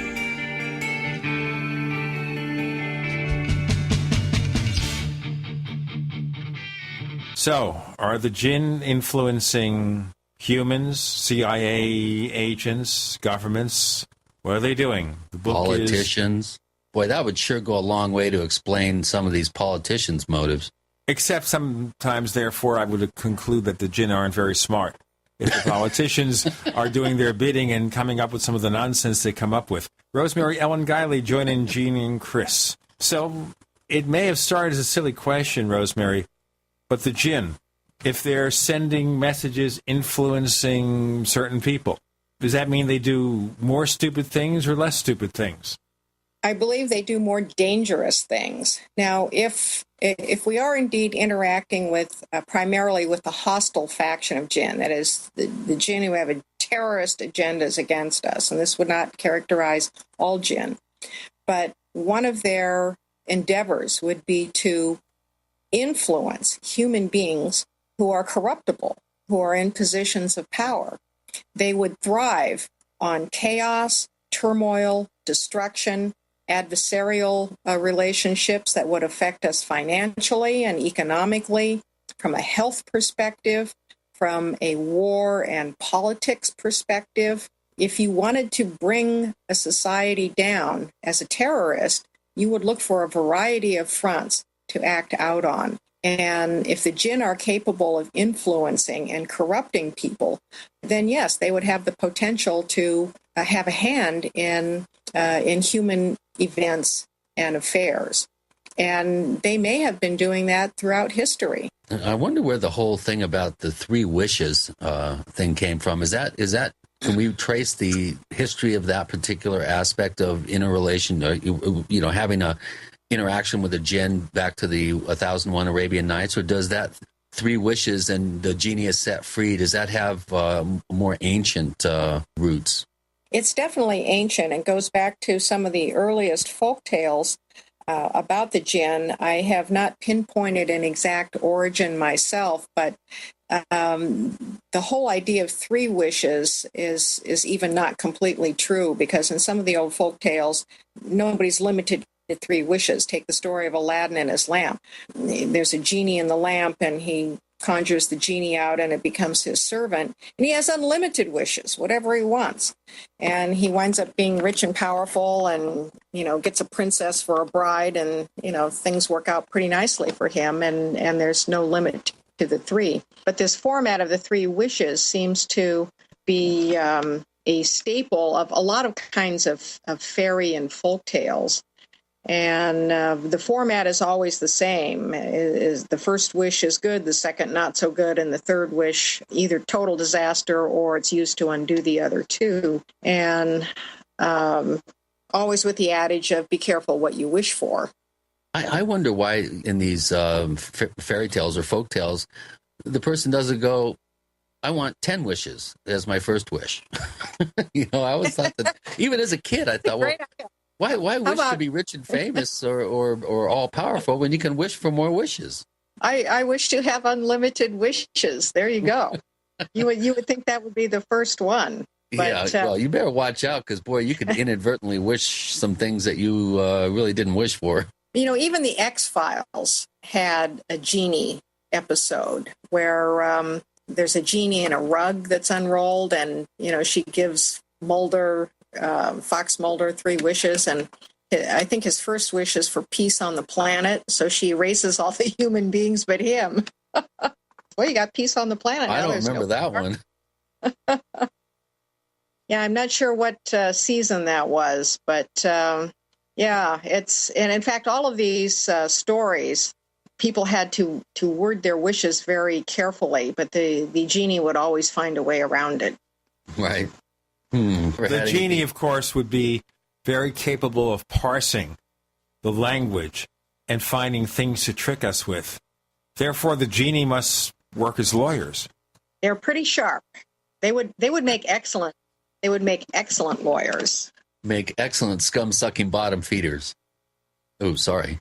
Where we're insulting the Djinn. If we have any Djinn, Chris, if we have any Djinn listening to the show, and we're not talking about people drinking Djinn, we're talking about, the supernatural creatures. Well, that's an interesting question here. Yeah, do you like gin and tonics?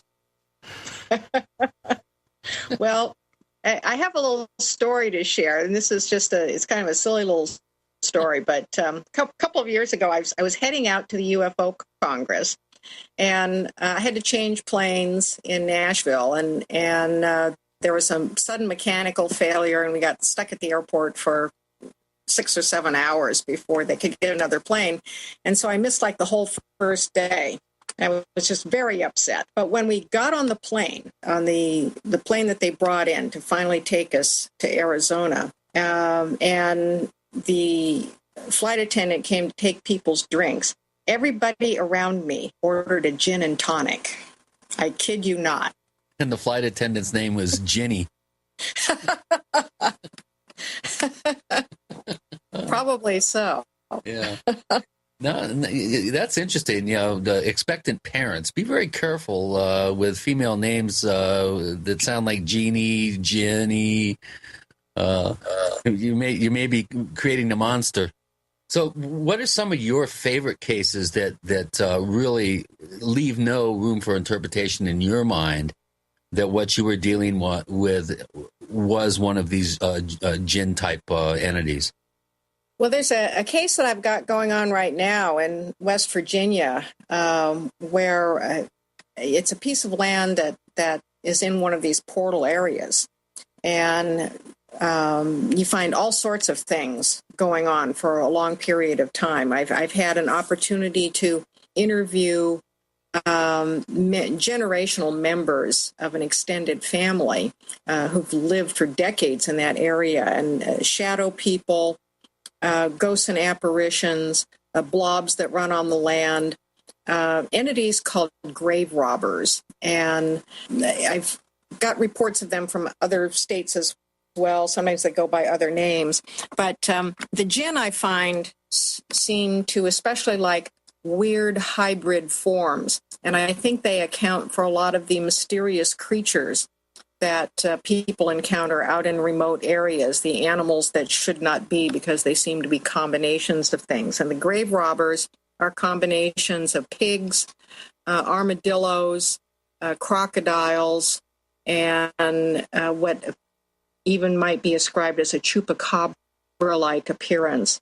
And they're often seen in cemeteries where they're tearing up the land looking for bones to eat. ET activity, mysterious lights and craft in the sky, Bigfoot sightings, and what the distinguishing characteristic is of cases like this is that there seems to be a resident presence on the land that is unfriendly to hostile, something that has kind of an overarching presence that people sense. And sometimes people will volunteer to me that they think that this presence takes a variety of forms. And I do believe that that's the case, that in some of these heavily haunted areas, it's a single entity who is responsible for all these forms. Rosemary, just wondering, When you finished that phrase, I heard all sorts of noises like a headset was dropping. What's going on? I have no headset on, Gene, and I have found that whenever I talk about Djinn on Skype or by phone, there is some interference in the line. Quite often it's a clicking sound, and I don't hear the clicking, but the other people hear the clicking. Sometimes there's a tapping or some even screeching sounds. I've had that where screechings and wails will erupt. It's as though there's a certain kind of entity eavesdropping on the line, and I think they do that. I think we're lucky then, only a few minor sounds. And by the way, coming next week on the Paracast, we'll hear from Grant Cameron. His new book is called UFOs, Area 51, and Government Informants. Next week on the Paracast. With Rosemary Ellen Guiley, Gene and Chris, you're in The Paracast.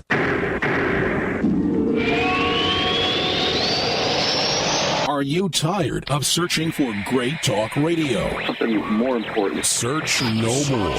We are the GCN Radio Network. Hey neighbors, meetings are an essential part of any business. You know, making presentations to clients, collaborating with your colleagues. Well, make them as simple as possible to run and organize. Use GoToMeeting by Citrix, the easiest, most reliable online meeting service. With GoToMeeting, you can schedule an online meeting in seconds. Attendees can join with just a click from anywhere. Meeting materials are viewed on everyone's screen, making collaboration seamless. GoToMeeting is so easy to use for you and everyone joining your meeting. Plus, with GoToMeeting, hold as many meetings as you can for one flat rate. You have phone conferencing and voice over IP are included. You know, my listeners can try GoToMeeting free for 30 days, a month of unlimited online meetings free. Visit GoToMeeting.com, click on the Try It Free button, and enter the promo code PODCAST. That's GoToMeeting.com, promo code PODCAST. Do you owe the IRS money that you can't pay? Are tax liens and levies ruining your life? Are you tired of being afraid just to go to the mailbox? If this describes you, then Dan Pilla can help. Hi, I'm Dan Pilla, and I've been solving tax problems for more than 30 years. In fact, I wrote the book that made it possible to negotiate settlements with the IRS, and I've helped thousands of people do exactly that. Call now at 800-346-6829 to learn how I can help you. You know your IRS debt will not go away by itself, but you don't have to live in fear anymore. New changes to IRS policies will help more people than ever before eliminate their debts once and for all. There's no need for you to suffer another day with IRS debt. Call 800-346-6829. I can help you eliminate wage and bank levies, release tax liens, and negotiate a settlement with the IRS that will put your tax nightmare behind you forever. Call 800-34-NO-TAX or go to my website, taxhelponline.com. That's taxhelponline.com.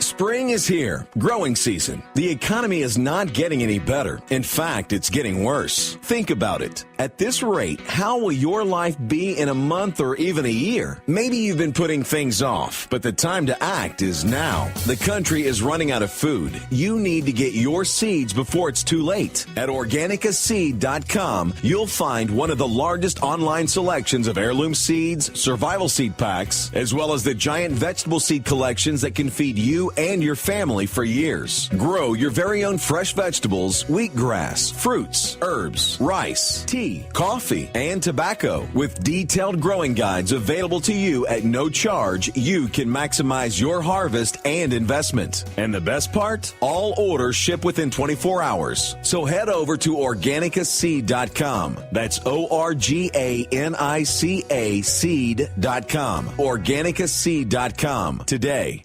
The National Preppers and Survivalist Expo, presented by Triton Shelter Technologies, will be held March 16th and 17th at the Nashville Expo Center and Tennessee State Fairgrounds. Admission is free and doors open at 9 a.m. Come join us to learn life-saving techniques to help you and your family handle crisis situations. Meet Nat Geo's Dennis McClung to see if you have what it takes to be on the next season of Doomsday Preppers. Walk through a bomb shelter, learn first aid, CPR, and much more. For more information, go to npsexpo.com. That's npsexpo.com. And while you're at the NPS Expo, meet and speak with Dr. Joel Wallach, host of Dead Doctors Don't Lie. If you take pharmaceutical drugs and wonder why side effects require you to take more drugs, Nobel Prize nominee Dr. Wallach has the answer. Hear how he took on the FDA 8 times and won every time. Don't miss Dr. Joel Wallach at the National Preppers and Survivalists Expo, March 16th and 17th. Admission is free. Log on now to npsexpo.com. That's npsexpo.com.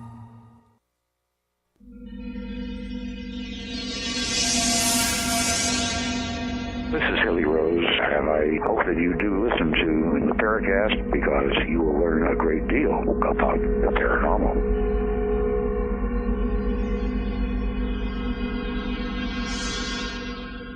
Chris is taking on his Djinn voice, or maybe his voice after having Djinn. Which is it, Chris? Well, I'm just trying to be creative here, but it's not working evidently. I have a really interesting question. It's right along the lines of what we were just discussing before we went to break, Rosemary. And this comes from Bits Missing, one of our longest posters. I mean, he's been posting here almost 6 years, and we don't get many questions from him at forum.theparacast.com, but we got a good one this time. He asked, Bigfoot a cryptid dimensional creature or Djinn? For all of you in the USA, big hairy beasts, sometimes with glowing red eyes, have a long European tradition as well. Nick Redfern recently wrote about this and the lack of any real food sources to support such a beast. A recent local sighting here, the beast of Tunbridge Wells, has to do with a terrified walker who claims a 8-foot-tall creature with demonic red eyes and long arms roared at him. And we're talking about, for those of you who don't know, Tunbridge Wells is a rather large, posh, almost commuter town, only 40 miles from London in the densely populated southeast of England. And he ends by saying the Pacific Northwest, it is not. Well, how about that? You're saying that the Djinn can possibly manifest and look and appear to be other types of entities. What about Bigfoot? Do you think there's a chance that Bigfoot might somehow be tied in with this? Absolutely, Chris. I think the Djinn are messing around in all of our entity encounters. I've always considered mysterious creatures like Bigfoot, Dogman, Mothman, and other weird entities to be interdimensional, that they're not lost species on Earth just happening to exist in remote areas. They're interdimensional, and that's why we find no logic to their appearances, their dietary habits, the lack of bodies, and that sort of thing. Interestingly, I receive a lot of reports from England about Djinn-like entities, and it could very well be that there are lots of very active portals in England. So another question from Blowfish. And after that, I want to find out from you why shadow people are often reported with hats on, which I find kind of curious. But he wants to know, some eyewitnesses have encounters with hooded creatures with no faces or just red eyes before a death in the family. What are your thoughts on these encounters? I had never heard that. Have you? I have indeed, Chris. This is an association with shadow people that some of them are death omens, like almost like a banshee kind of character. They're seen right before somebody in a family passes away. And this is a pattern with some shadow people experiences, especially if they involve generational lines. It's as though these entities have attached to particular lineages and keep appearing, probably for a variety of reasons. The shapes of shadow people, most common is of a tall, what appears to be a man in silhouette, wearing a cape or coat and a hat, anywhere from detective-like hats to big floppy sombrero-like things, stovepipe hats like Abraham, like we would think, an Abraham Lincoln hat. Why the hat? If they don't have a hat, then sometimes it looks like they have a hood or a cowl. The important thing that jumps out is it's disguising the head. It could be that when they shapeshift into that kind of form, they don't get the head right. There's something about the head that's perhaps misshapen or would give them away. And that may be part of the reason. Another potential reason is they've discovered that this particular kind of form, something shrouding the head, makes a figure more sinister and mysterious to us. I actually had a report where someone reported a silhouetted figure, and they said, I know this is going to sound crazy, but it had a hat on. And it always kind of puzzled me until I became aware of your work, Jason Offutt, David Weatherly, and others who have really gone into the shadow person phenomenon in depth. And lo and behold, I find out that a fairly sizable percentage of encounters or sightings feature a being with a hat. One of the things that fascinated me about your new book, The Djinn Connection, is how you equate, and you mentioned this at the beginning of the show, but we didn't really get into it, how these angelic forms, the cherubim, the seraphim, the Nephilim, how there may be a connection there with the jinn. And I don't think we went far enough in depth about that, because it is an important part of your book. And that's where the scholar, Rosemary the scholar, comes out, because I mean, every page I was learning, fact after fact after fact about ancient history and how they viewed these classifications of beings. Why don't you give us a quick thumbnail sketch of that section of your book and how these entities and beings are classified? One of the purposes of the book is to prompt people to reevaluate our entity contact experiences. Do we really know who we're dealing with? And in regard to the angels, well, in today's popular culture, angels are all good. They're nice, friendly, sometimes a little too cutesy, but they're always helpful, and they always have our best interests in mind. And while this does describe a primary duty of angels to intercede on our behalf in helpful ways, it's not the only view of angels. And in fact, our ancestors were more frightened of angels. The biblical human being quaked in fear if an angel showed up, because it probably meant that God was displeased and was sending an angel to punish or warn. Angels in ancient times were God's disciplinarians. They were his messengers. Ask the residents of Sodom and Gomorrah. Exactly. The angel who, goes over the Passover angel who wreaks all the destruction. And angels didn't hesitate to carry out instructions that were very damaging to human beings and even fatal if that's what God said. Now, we've had many reevaluations of angels over the centuries, and we've organized them into hierarchies. There have been lots of hierarchies. Angels that are described as both good and bad. Angelology can be quite confusing sometimes. We have a 9-hierarchy system today that's become the dominant hierarchy. And the 2 highest ranks of angels are very peculiar in their origins. And I think we must raise questions as to whether or not there are jinn mixed in there. Because remember, angels and jinn, according to some of the creation stories, those were the beings that preceded humans. And could there be a little intermingling there? Well, the seraphim and cherubim are the 2 highest in our present hierarchy. And they have associations that could make a jinn involvement in their ranks very likely. The seraphim were in ancient times known for their fiery nature, fiery serpent nature. And they're never really described as angels. The seraphim and the cherubim are not called angels. In the Bible, they're called by these other names. So the connection with the fire and the serpents among the seraphim and with the cherubim, they have an association to Assyrian hybrid entities, the caribou, who were guardians of places, of buildings and temples. They had the heads of humans and the bodies, so they had winged bodies that looked lion-like. And the cherubim were set as guardians over the Garden of Eden.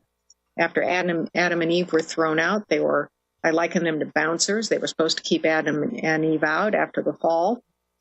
Solomon employed cherubim to guard the Ark of the Covenant and the Temple of Jerusalem.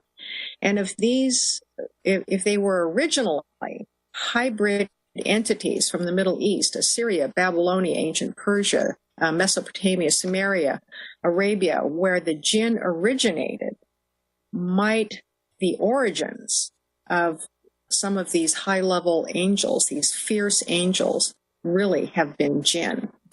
So we may not have good answers right now, but we have to reevaluate these things and ask different questions and be open to some very unsettling possibilities.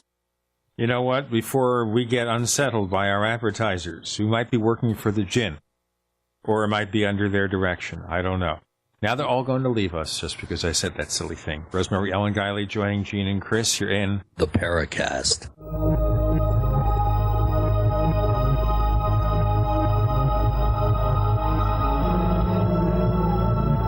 The GCN Radio Network, providing the world with hard-hitting talk radio. GCN. Great talk radio starts here.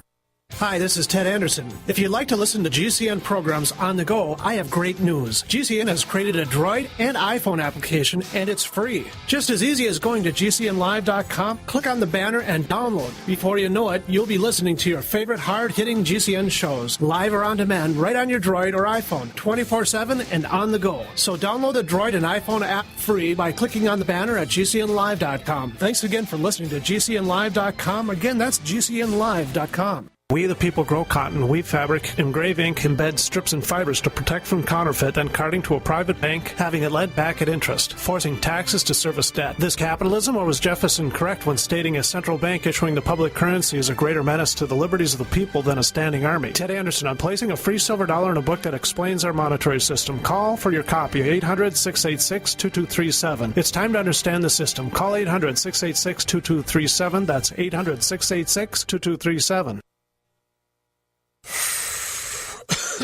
Are you still a traditional smoker? Now experience a new lifestyle and try vaping with e-cigarettes by LeSig. Imagine no ashes, stains, nasty smell, or coughing and hacking. With LeSig e-cigarettes' revolutionary microelectronic technology, rechargeable battery, and unique replaceable cartridge, you'll get all the benefits and satisfaction of smoking without the hazards. Choose your taste from a wide variety of our new American-made Vaporeate e-liquids at LeSig.com. And LeSig smokes the competition by serving thousands of worldwide customers with real people customer service, fast, free, same-day shipping, and a 30-day warranty and satisfaction guarantee. So are you ready for a new vaping lifestyle? Then call 870-518-4307. That's 870-518-4307. Or visit LeSig.com, spelled LECIG.com. LeSig e-cigarettes for today's modern smoker.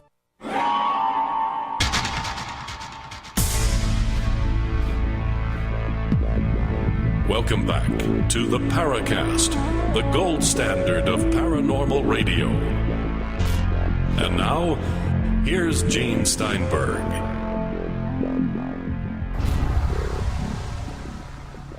My favorite gin is the Bombay Sapphire gin. Makes a great martini. We should have like one of those ba-dum sound effects, Gene. Actually, I do, but I choose not to play it.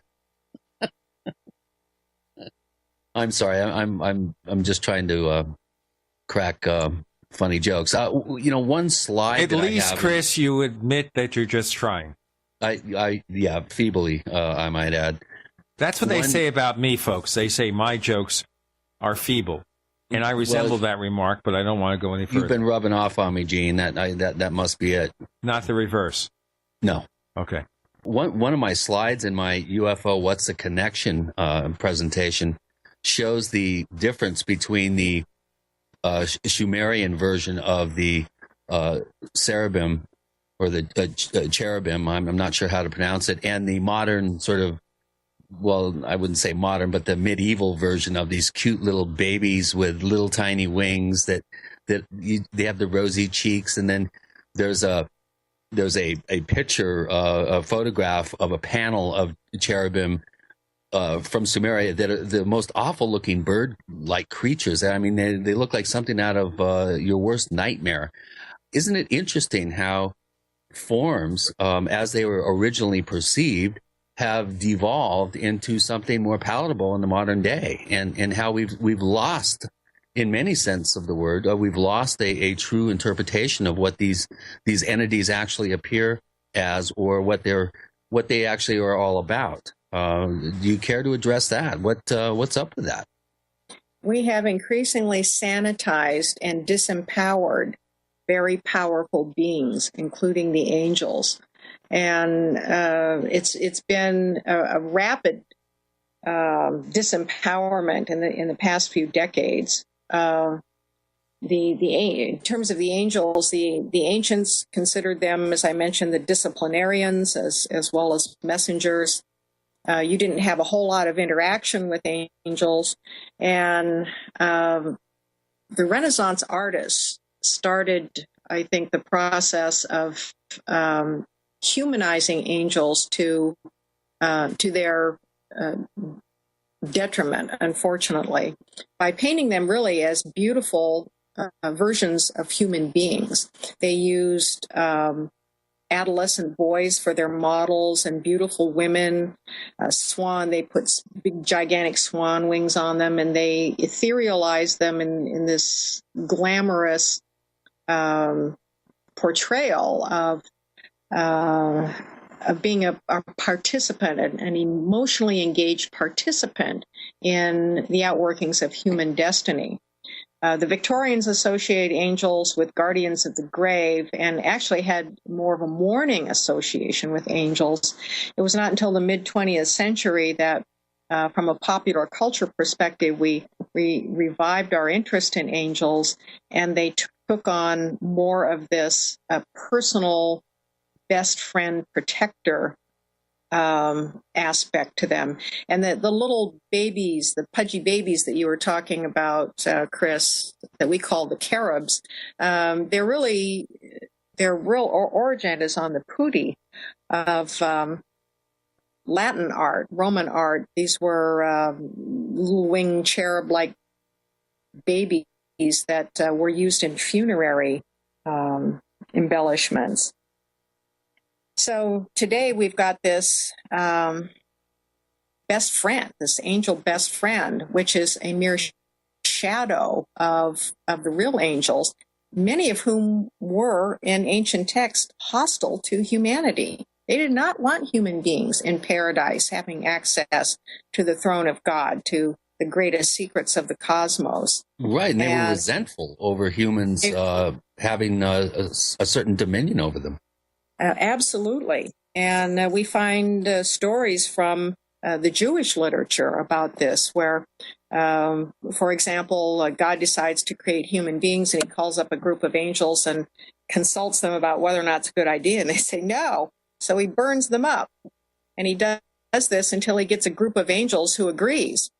And after the flood, then, after the Nephilim and the flood and all the corruption on the planet and the fall, the angels come back and say, well, weren't we right about this all along? You know, did not the first group of angels speak right? Right. And then there are angels who, in early mystical traditions, work to keep people from accessing the throne. And you had to figure out magical ways around them. So that they didn't block your progress. So angels are, and interestingly, angels are the natural adversary of the Djinn. And there are ways of exercising the Djinn where you have to call in the high-level angels in order to do it. That's one way to do it. Another way is to call in a stronger Djinn.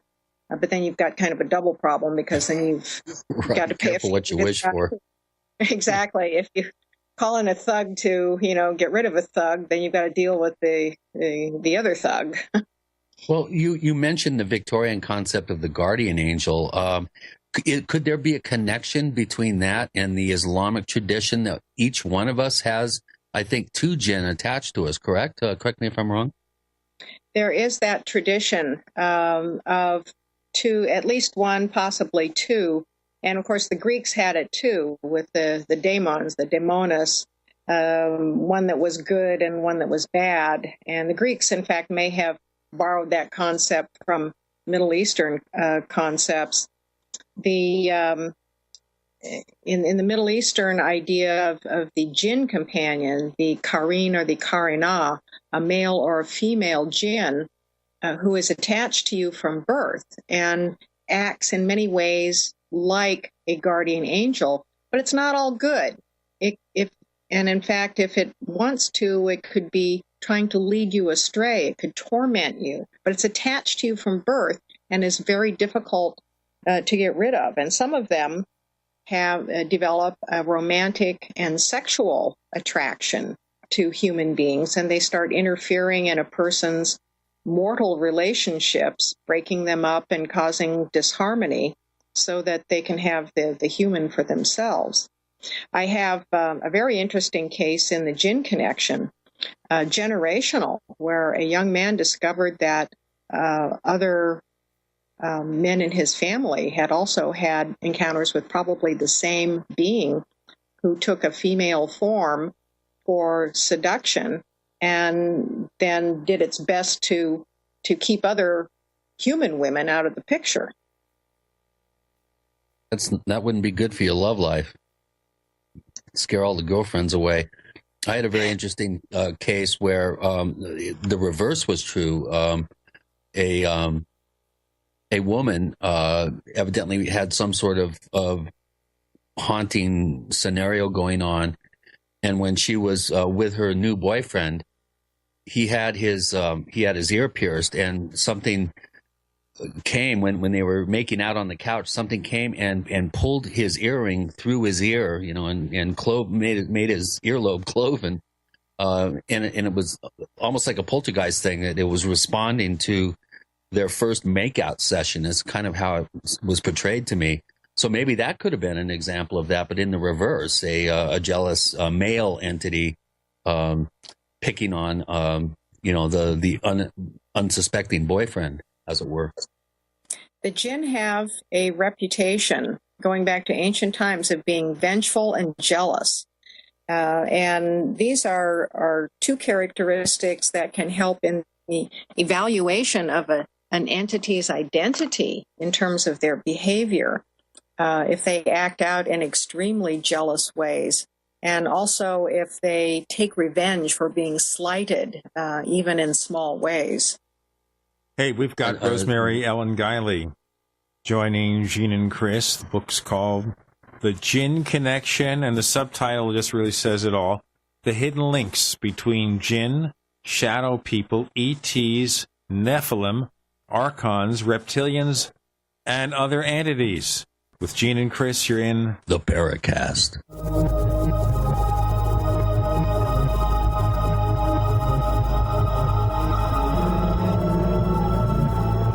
Don't complain about your cable bill going up and up and up. Do something about it. Grab a pencil and jot down this special number, 1-877-804-MY-TV. The more cable TV rates go up, the better digital satellite TV looks. So, disable the cable and get more of your favorite channels in 100% digital quality for less money. Call 1-877-804-MY-TV right now to sign up for packages starting as low as $19.99 and up to 4 rooms. And there's no equipment to buy. That includes your free HD TV upgrade, your free DVR upgrade, and your free professional installation. And the best part, the pristine digital picture and sound. Call 1-877-804-MY-TV. So, what are you waiting for? Pull out your major credit or debit card. Call 1-877-804-MY-TV. 1-877-804-MY-TV. Disable the cable, cut costs, and get more. Call 1-877-804-MY-TV. 1-877-804-MY-TV. Friends, this is Alex Jones for MidasResources.com. For more than 15 years, I have exclusively used Midas Resources for all my precious metal needs. Whether it's bullion or collectibles you're looking for, Midas Resources is simply the best. I own my gold as a hedge against inflation. This Federal Reserve fiat currency could go the way of the Deutschmark and the Weimar Republic anytime. In these historically dangerous times, it makes sense to physically hold gold and silver. Midas already has some of the best deals in the industry. But if you give them a call and mention the radio special, they will give you a list of the day's super specials. Midas brokers are standing by to answer all your questions at 800-686-2237. They also have a lot of informative free literature explaining the opportunities and risk of holding precious metals. They are ready to answer your questions at 800-686-2237.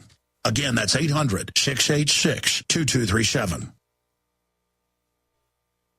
Radio advertising on GCN, the Genesis Communications Network, is simple, affordable, and reaches millions. How do we do it? Let's break it down. First, the simple part. You tell us about your business. Then our expert radio copywriters write your copy. We hire professional voice talent. Hello there. I'm a professional announcer. And then produce your ad with just the right music and feel. Voila! Simple. How affordable? 60-second ads on GCN are the most affordable national radio advertising rates, period. And that brings us to reach. Millions of people listen to GCN radio programs on over 700 AM and FM and XM stations and streaming audio live. That's it. A one-stop shop. Creative radio ads. Very affordable rates. Millions of potential customers and customer service that can't be beat. See our current list of satisfied advertisers at GCNlive.com. Then shoot us an email, advertise@gcnlive.com. Do you suffer from low-functioning adrenal or thyroid gland? Did you know that mercury from your dental fillings comes off your teeth both as a vapor and as metal particles into your body? Wherever mercury deposits in your body, it stops cells from functioning normally. Animal studies show that mercury causes kidney function to drop by 60%. Mercury deposited into your adrenals or thyroid will cause a corresponding drop in function. The number one method by which your body detoxifies itself of mercury is glutathione. The number one superfood that helps turn on all 75 trillion cells of your body to produce glutathione is non-denatured whey protein from grass-fed cows. After investigating most high-end whey proteins on the market, only one is the most non-denatured, the most active, the most complete, and in our opinion, the most powerful in what nature originally put into the fresh raw whey. It is One World Whey. Call 888-988-3325. That's 888-988-3325. Or visit oneworldwhey.com. That's oneworld.com. We'd like to hear from you. If you have a comment or question about the Paracast, send it to news@theparacast.com. That's news@theparacast.com. And don't forget to visit our famous Paracast community forums at forum.theparacast.com. Rosemary Ellen Guiley, fast question to throw out before we go on. Now, we're talking of the Djinn as a terrestrial phenomenon or interdimensional phenomenon. So if I live on a planet circling Tau Ceti, do I have Djinn there too? Nobody really knows the answer to that, Gene. And I would think, in my own personal view, that the Djinn have the potential to reincarnate like human beings. And I do not believe that human beings limit their lifetimes to planet Earth. And in fact, I've been doing past life research for a while. I've been collecting examples of people's recalled lives on other worlds, even in other life forms, not only what we would call past lives, but parallel lives, that is, lives that seem to be going on right now. And of course, from the eternal time perspective, everything goes on simultaneously anyway. So if we extrapolate this to the Djinn, who are sentient beings, who have lifespans like we do, can we say the same about them, that they have the capability of reincarnating, and would they be limited to this planet, or could they also have access to the cosmos? In my view, the answer would be a yes, at least from a hypothetical point of view. We've mentioned several times during your visit here, Rosemary, that there seems to be a location specificity that's going on here with many of these Djinn-type entities. And one of the questions here, which I'm interested to hear the answer to, is this is from Spooky Mulder. For Chris and Rosemary, are you guys still considering working together on a book about portals? Which would dovetail into my comment that these things tend to cluster around these portal areas. At least it seems that way to me. Well, they do indeed, Chris. And, that trip that we did through the San Luis Valley was certainly a good example of how location-specific activity can be. And yes, I want to tackle that next, looking at the land connections for a lot of this activity. As I mentioned early in the program, a lot of my early interest grew out of what I called persistent negative hauntings in locations, cases that I was contacted about, and I began investigating and researching. And that there are these many, many places around the planet where we have broad spectrum activity. It goes from one end of the paranormal to the other in terms of types of activity, and it's very consistent. And the SLV is certainly one of those areas. And I think this would be a fascinating thing to explore for the next edition of Djinn. I've got quite a short list of locations that could be included in a book like that. There's, like you said, there's a bunch of them, and some are amazing. It doesn't matter who lives there or who goes through there. They all seem to experience very similar types of perplexing and unexplained phenomenal events. And you could have, I had one particular location that had a history that went back 40, 50 years. And it was extremely interesting to interview people separately who had been renters in this one particular house, and how from renter to renter, they would have the same exact descriptions of things that would happen. The same windows would always be opened. The same doors would always be slammed. And in most cases, these people weren't aware that other people had had these experiences prior to moving in there. And I just find that very fascinating. In one case, we had the same little boy answering the phone when nobody was home, which is another one that was multifamily example, where over the course of 4 or 5 different residents in the house, you would have the same report, which in my mind nullifies any sort of, projection or delusion or some sort of personal pathology going on, or delusional behavior going on, that there was something really behind it. And that to me is very fascinating. Well, it gets back to what we were talking about real early in the program about, how do we prove these sorts of things? And it's the patterns. It's when you can build up consistent patterns of the documentation, the patterns get very hard to ignore, if not refute. And that's when you're dealing with the paranormal, which is kind of a shape-shifty, blurry landscape anyway, that's probably the best way we can approach it. And you're right, it gets hard to ignore when you get the same thing reported from independent sources. And these patterns of activity emerge when you can study certain areas over a long period of time. The patterns get to be quite well defined. Well, that's it for our questions. Unfortunately, I wish we'd had a little bit more warning for your appearance. So we would have had a lot more questions from our question bank. We literally have had all these questions just posted in less than a day. So when we come back, we'll make sure that we have more lead time for you, because you tend to bring out some really good questions in our listeners, and we really do appreciate all the work that you've done. How many books have you written now, Rosemary? You're up in your mid-50s now, right, here, in terms of books? At least. I started losing track around 50. So it's somewhere between 50 and 60. And I've always got multiple books on the fire, as you know. Yeah, I don't know how you do it, but boy, I tell you, I sure enjoyed the Djinn Connection. How about the Archons? That was one I'd never heard of before. This is a totally new subject for me. Well, what can you tell us about the Archons? I found it very fascinating.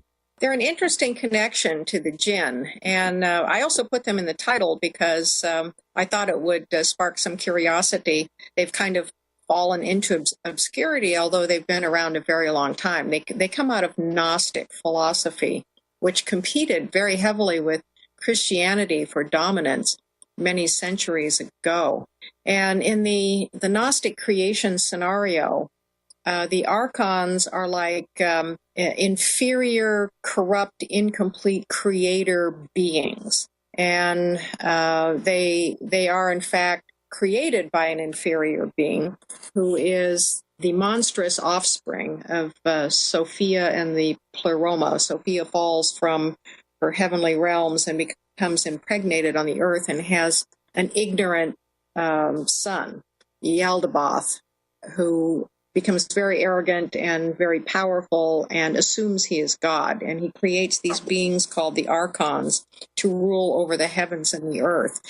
And so they begin this process of manifestation. But the one thing they can't manipulate is human beings, and they try. They try to corrupt human beings. So here again we have another piece of this pattern of interference from some sort of ancient being to try and manipulate and corrupt human beings. So the Archons act a lot like Djinn. They're arrogant, they're powerful, they assume they can do whatever they please. They don't particularly like human beings that much, so they interfere. They try and corrupt human beings. You know what, Rosemary? I wonder if anyone likes human beings. It seems we have Archons and we have Djinn, and it sounds messy. With Gene and Chris, you're in the Paracast.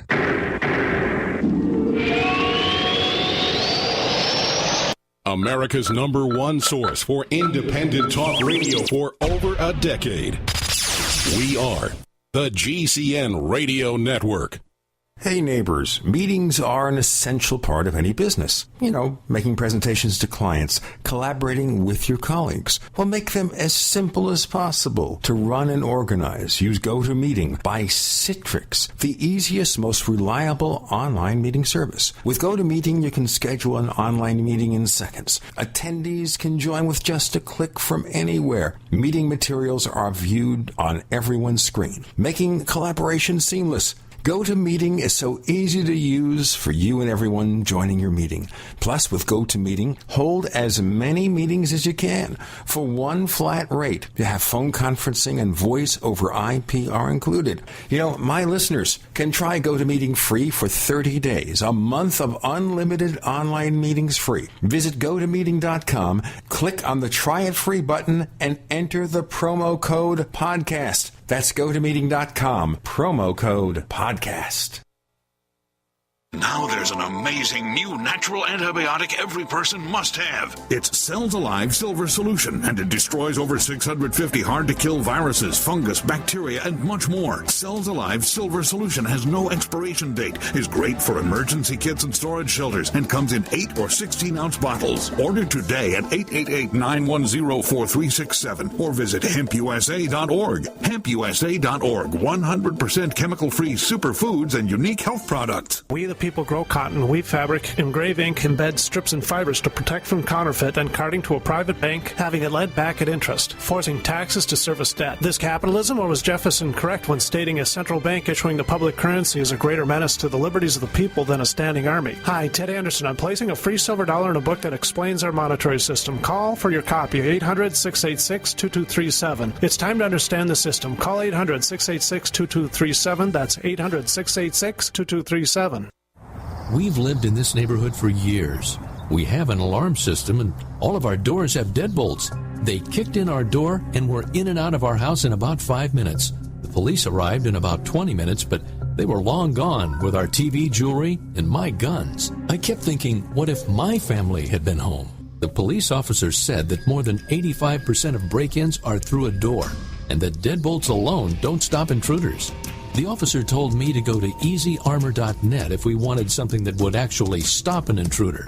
Easy Armor reinforces all of the weak points on your doors and is guaranteed to prevent kick-ins. I was surprised at how little Easy Armor costs, and I installed Easy Armor in about 30 minutes. Visit EasyArmor.net. That's the letters EasyArmor.net. Or call 888-58-ARMOR. That's 888-582-7667. EasyArmor.net. Ultimate door security made easy. Well, I have garlic breath after I take Ali-C? We get that question all the time about the world's best garlic extract, Ali-C. And the answer is, Ali-C contains stabilized allicin, nature's antimicrobial agent, and the active ingredient in crushed garlic, but will not give you garlic breath. Scientifically proven in double-blind studies, using low doses of allicin greatly reduces the number, severity, and duration of common colds. Our powerful Ali-C contains 300 milligrams of stabilized allicin. Just one tablet of Ali-C is equivalent to 40 garlic cloves. It's effective against asthma, MRSA, bacterial, fungal, and viral infections, and helps lower high blood pressure and high cholesterol. Plus, it's a natural mosquito repellent. Boost resistance to infection with nature's best garlic extract, Ali-C. For more information and to order Ali-C, call 877-888-7126 or go to garlichealthproducts.com. That's 877-888-7126 or garlichealthproducts.com. Fight back with Ali-C. Hi, this is Don Ecker, and you are tuned into the Paracast. Let me tell you what, you're going to hear stuff here that you probably won't hear anywhere else. Hear that, George Snorri? Rosemary Ellen Guiley joining us on the Paracast. Her book is The Djinn Connection, which is her second book of the Djinn series. I suppose there'll be more. We're talking about Archons, but you look at all these creatures. And if you wanted to find one source, could you just call them all Djinn of some sort, regardless of the name, or what? Or are there so many different races running around loose who wish us ill? It may very well be that everything keeps pointing back to the Djinn.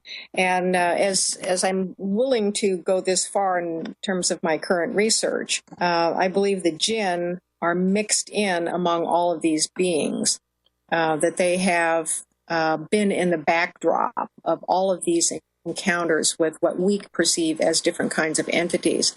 They, like some researchers, we might wind up having to come to the conclusion that everything that we've labeled really takes us straight back to the Djinn. Now, you just mentioned before the break, Gene, about all these entities who seem to be hostile to us and manipulating us. And it does raise questions about how we really got here. And are we the experiment of some cosmic force or higher intelligent beings or entities? Are we some sort of experiment that entities keep tinkering with over the course of history? It certainly seems to be the case. Okay, that raises all sorts of questions here. But then why even assume it's Djinn and not something else? You mean one of these other beings? Why assume what we call Djinn is not something else? Obviously, we're talking about a race of supernatural beings that tend to wish us ill more than giving us positive vibes. But why must we consider maybe Djinn? Maybe they are Archons, or maybe it's ET. Something else. I believe that there are many varieties of entities. I don't think that our part of the universe is populated just with human beings, angels, and Djinn. That there are other kinds of entities, but the Djinn seem to have a pervasive presence from ancient times. And the ability to do this multi-form shape-shifting, coupled with an agenda that is hostile to human beings, at least on the part of some of them. And then we find all these other entities who exhibit the same behavior. So the question to ask is, are all of these other entities projections or forms or disguises taken by this ancient entity who's powerful and pervasive? Could that be the origination point? Are we really dealing with this one kind of entity? And I think the evidence is mounting that the answer to that is yes. There's an exalted history that goes back thousands of years that it's kind of hard to argue with. I mean, we as Westerners don't really have a sense of how pervasive this whole belief structure is in the Near and Middle East. This is part of their everyday life. I mean, you see examples of this all the time. In fact, when my Trickster book was just coming out, I remember seeing this article about a guy who had been plagued by a Djinn and actually took the Djinn to court, which blew my mind. And I had no idea that this was so pervasive in the culture that, you know, people didn't take this as a joke. I mean, they really took this seriously. Quite right. Yes, there are much different attitudes elsewhere outside of our own Western viewpoint. But just in terms of how we've evolved mythology in our culture and some of the early influences on that, it's the Djinn were there first. The Djinn developed in ancient times, came out of ancient Persia and Saudi Arabia, or ancient Arabia, and were absorbed into Babylonia, Syria, and Sumeria. Those mythologies were in turn absorbed by the Hebrews into their lore. We absorbed from the Hebrews, and the Muslims absorbed from the Hebrews and from us. The Egyptians and the Greeks also absorbed part of this. In other words, this dispersion of demonic lore spread out from this ancient lore, where the Djinn were the central players. So I think those are the tracks that we have to follow and see where they lead. The problem has been the Djinn haven't even been on our radar, so nobody's looking for the tracks. And I've been trying to educate paranormal investigators, and I've also taken the message out into the UFO community that we need to ask some additional questions about what people are experiencing to get a better, bigger picture. And the cryptozoology people as well. So, therefore, could we assume that maybe Bigfoot has some relationship to Djinn? I think Bigfoot does. Whether or not Bigfoot is a separate race unto itself, we don't really know exactly what Bigfoot is. But Djinn are capable of appearing as Bigfoot, and I think that they have done that. If the Djinn are acting out in ways that they don't want us to know exactly what they're doing, then they're going to use disguises. And if they have the capability of adopting various forms that we're going to assume is something else, I think they will. Some of them seem to like to entertain themselves by upsetting people. And I think that many of our mysterious creature encounters fall into that category. And of course, there's always that whole idea of reflectivity, that someone experiencing an unusual event may somehow be manifesting the details or appearance of that event to conform to their own preconceptions. So if the Djinn are capable of shapeshifting and adopting various forms, it would stand to reason to have the greatest impact that possibly they would pick a form that was a reflection of the person's preconceptions or front loading. Indeed so. And, here again, I think Yeats probably described it the best when he said the fairies appear how they want to and also how we can perceive them. That's how they look to us, how they want to present themselves, coupled with how our mind is able to perceive them. And so it's not surprising that human beings centuries past were oriented to describing entities in a certain way. And today, we're more likely to describe them as outer space aliens.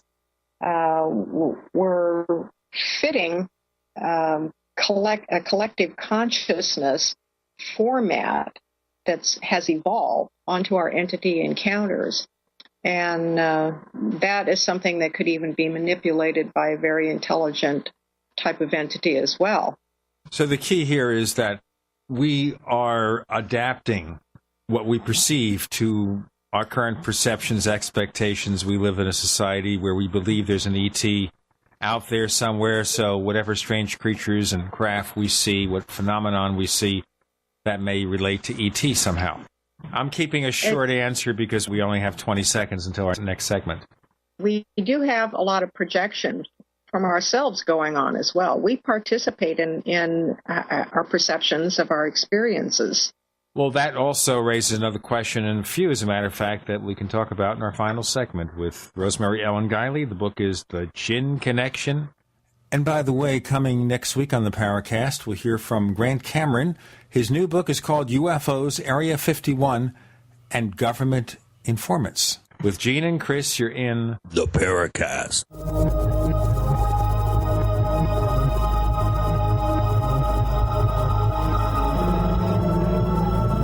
Are you tired of searching for great talk radio? Something more important. Search no more.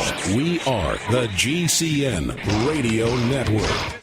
Don't complain about your cable bill going up and up and up. Do something about it. Grab a pencil and jot down this special number, 1-877-804-MY-TV. The more cable TV rates go up, the better digital satellite TV looks. So, disable the cable and get more of your favorite channels in 100% digital quality for less money. Call 1-877-804-MY-TV right now to sign up for packages starting as low as $19.99 and up to 4 rooms. And there's no equipment to buy. That includes your free HD TV upgrade, your free DVR upgrade, and your free professional installation. And the best part, the pristine digital picture and sound. Call 1-877-804-MY-TV. So, what are you waiting for? Pull out your major credit or debit card. Call 1-877-804-MY-TV. 1-877-804-MY-TV. Disable the cable, cut costs, and get more. Call 1-877-804-MY-TV. 1-877-804-MY-TV. Being prepared against possible food shortages and economic collapse is not complicated. Just remember 2 words: disaster stuff. Add .com after those 2 words and you've got just one site for all your preparedness needs. DisasterStuff.com prepares your family against food shortages with Linden Farms freeze-dried foods in buckets or Gourmet Reserves freeze-dried food in numbered 10 cans, both with free shipping. Purify and rid your water of contaminants with a Big Berkey or other Berkey system and get free shipping, plus a water level spigot or fluoride filter at cost. And protect your radios and other electronics from EMPs with our EMP Faraday bags, starting at just $5.90. When the food shortages and economic instability happens, be ready with all your stuff from DisasterStuff.com. Just remember 2 words: DisasterStuff.com. Freedom through self-reliance and personal responsibility. If you owe the IRS back taxes, listen carefully. Sweeping changes to IRS policies will help more people than ever eliminate their tax debts once and for all. And now, thanks to Dan Pilla, you can get the tax help you need to end your tax nightmare. Hi, I'm Dan Pilla. I've helped thousands of people reduce or eliminate tax debts they couldn't pay. And after more than 30 years of experience dealing with the IRS, I can tell you there's no such thing as a hopeless tax case. With the IRS's new policies, it's easier than ever to put your tax debt behind you once and for all. Call now at 800-346-6829 to learn how I can help you. You know your IRS debt will not go away by itself, but you don't have to live in fear anymore. Call 800-346-6829. Learn how I can help you eliminate wage and bank levies, release tax liens, and negotiate a settlement with the IRS that will put your tax nightmare behind you forever. Call 800-34-NO-TAX or go to my website, taxhelponline.com. That's taxhelponline.com. You've come to expect winter specials from Herbal Healer Academy, and we're not going to let you down. Battle through cold and flu season with powerful, natural, and safe flu fighters. Antivirals like olive leaf extract capsules and elderberry power. Vitamin D3, 180 caps, only $9. Beta-glucans and an incredible immune system booster. Our own 4-herb tea capsules and Respa 8, all specially priced during the winter sale at herbalhealer.com. Also, exclusive homeopathic detoxes for lungs, kidneys, liver, whole body, and lymph are on sale. Herbal Healer Academy offers correspondence courses to teach you how to handle your health naturally. And as always, new customers get a free 128-page catalog with your order. Log on and save big now when you hit the winter specials at herbalhealer.com. healing the world with nature, one person at a time since 1988, celebrating 25 years in service to the natural healthcare industry.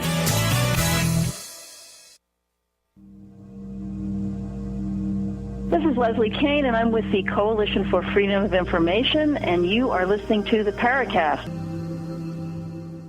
So, Rosemary Ellen Guiley, if we're applying some of our own subjective perceptions to what we see, do we see the real thing? I often wonder if we do, Gene, or if we just see a piece of what really is out there. For example, I doubt that anyone has ever seen the Djinn in their true form. We have no idea what it is. We see forms that are presented to us that we are capable of making sense of. And that's something that could very well evolve over time, too. We don't have ET forms described in centuries past. We have ET forms described now, and the human beings of the future might see these entities in some much different form. Okay, so why not look at the reverse? Why not look at the possibility that ET comes here and ET adapts itself to what we expect? So if we believe in spiritual creatures early on, we don't see them as they really are. We see the spiritual creatures, even though they're just physical entities from other planets. Kind of a reverse whammy. It's like a chicken and the egg. It's ETs pretending to be Djinn, pretending to be ETs. There we go. Pretending to be who knows what. Well, we can get into quite a conundrum. But, you bring up a very good point, because we do have to turn things around and look from as many perspectives as we can to try and sort all this out, rather than looking for black and white explanations, which seems to be the natural bent of human beings, and the tunnel vision that develops among researchers who only want to look at certain pieces of data and discard all the rest. And I think we can think of a few researchers in ufology who tend to do that. Care to name some names? Inquiring minds want to know. Just be very selective of the data that they're using. Well, that could apply to a lot of people in the UFO field. I was going to say we'd have to do a whole another show just naming off lists of names. Well, how about a couple of leaders, the worst offenders, Rosemary? Oh, no, I don't want to get into naming names. But about initials? I wish I could be selective of the data that I've encountered. I could it's so much easier. But all of the stuff that I have been researching for a very long time has influenced me to change my own views many times about what's really out there. I've changed my views about hauntings, for example. I think that the ghosts that most people experience are not the human dead. I think they're spirits masquerading as humans, and that what humans might leave behind is the residual stuff, the repetitive, non-intelligent things that happen.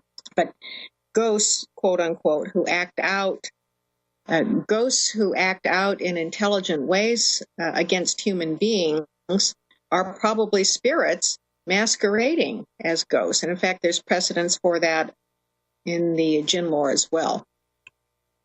Left field question, something you cover in the book, The Djinn Connection. The men in black. We all love the men in black. So are you saying some of the men in black are really Djinn in disguise? There's an interesting connection and association there. And of course, when I was doing my early research on shadow people, I couldn't help but think of the men in black from a silhouetted perspective. The sinister, dark-clothed, odd-looking men who mysteriously show up and harass... Wearing Blues Brother pork pie hats. And drive around in big black cars, who harass ET experiencers. And, people have suggested that Gray Barker made it all up.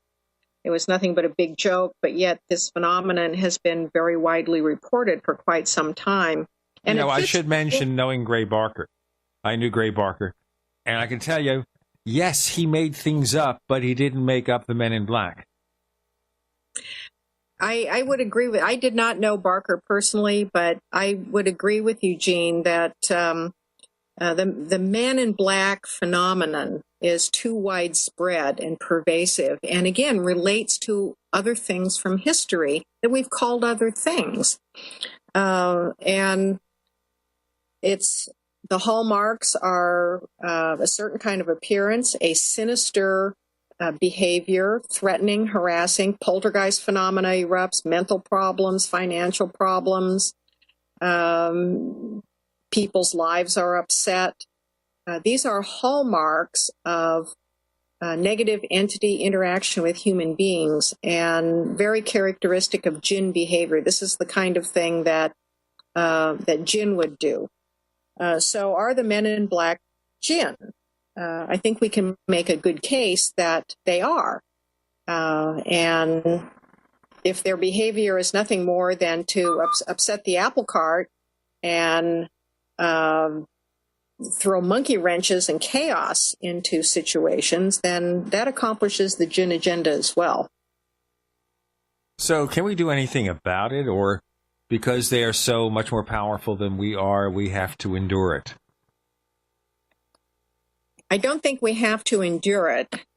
They do seem to have abilities that we don't have. The supernatural, interdimensional access, seemingly at will, the shape-shifting powers of mental telepathic persuasion and whatnot.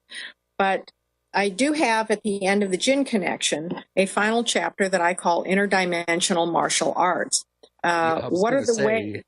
I love that. What are the ways that we can at least make a start for protecting our personal integrity and our territorial turf? Right now, a lot of us are just sitting ducks because we don't know what's going on, and we don't even want to know what's going on because we think it's all too silly for serious contemplation. That makes us prime targets. Well, that also helps you keep your head in the sand. I'm going to throw out something out of left field, speaking of life in outer space, something that came out just this week, and something we've kind of all known, but let's just have a word or two about it. We have a couple of minutes left in the show. At a press conference on Tuesday, scientists revealed NASA's Curiosity rover has uncovered signs that ancient Mars had the essential elements necessary for supporting life. Now, they're talking about microbial life. But, of course, we got to think, hey, maybe it was a lot more. Rosemary? I'm not sure what you're asking, Jean. You mean in terms so now that we know that Mars may have once had life. Right. And we have therefore see more and more evidence of life in the universe, do we still look at Djinn as being something from here? That was a question I kind of asked before, but maybe I wanted to bring it up again. My personal view is they are primarily from here because they are interdimensional, but they are associated with the Anunnaki, for example. I think there's a good case that can be made that the Anunnaki were Djinn who were said to come from another planet. Maybe they imported them. Maybe the Djinn hitchhiked here. But we don't really know what the boundaries are with interdimensional existence either. Does interdimensionality lend itself to interplanetary involvement? It may very well. If you can access different dimensions, I would think that you would be able to have a presence on other physical worlds as well. And there you go. The book is called The Djinn Connection. Rosemary Ellen Guiley, tell our listeners where they can find more of the stuff you do. VisionaryLiving.com is my main website. Djinn Universe, spelled DJINN, universe.com is my website about the Djinn. The Djinn Connection is available on both of those sites. It will be up on Amazon in hard print and in ebook format within about a month or so. But meanwhile, if you'd like an autographed copy, you can get it from the websites. Chris O'Brien, where's your stuff? Well, as we were discussing today, we live in a strange planet. It's ourstrangeplanet.com. And I want to thank Rosemary again. Thank you so much for coming back on the show. I really enjoyed the book. I recommend it highly. It really does make you scratch your head and start to think about how we may be dealing with something at the very basic root of this whole paranormal question that may be one thing. Rosemary Ellen Guiley, thanks for joining us on the Paracast. Well, thank you very much, Gene and Chris. Always a very stimulating discussion with you two.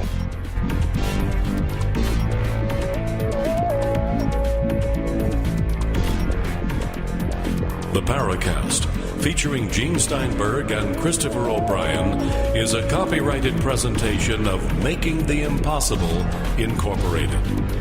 Tune in next week for a new adventure in The Paracast.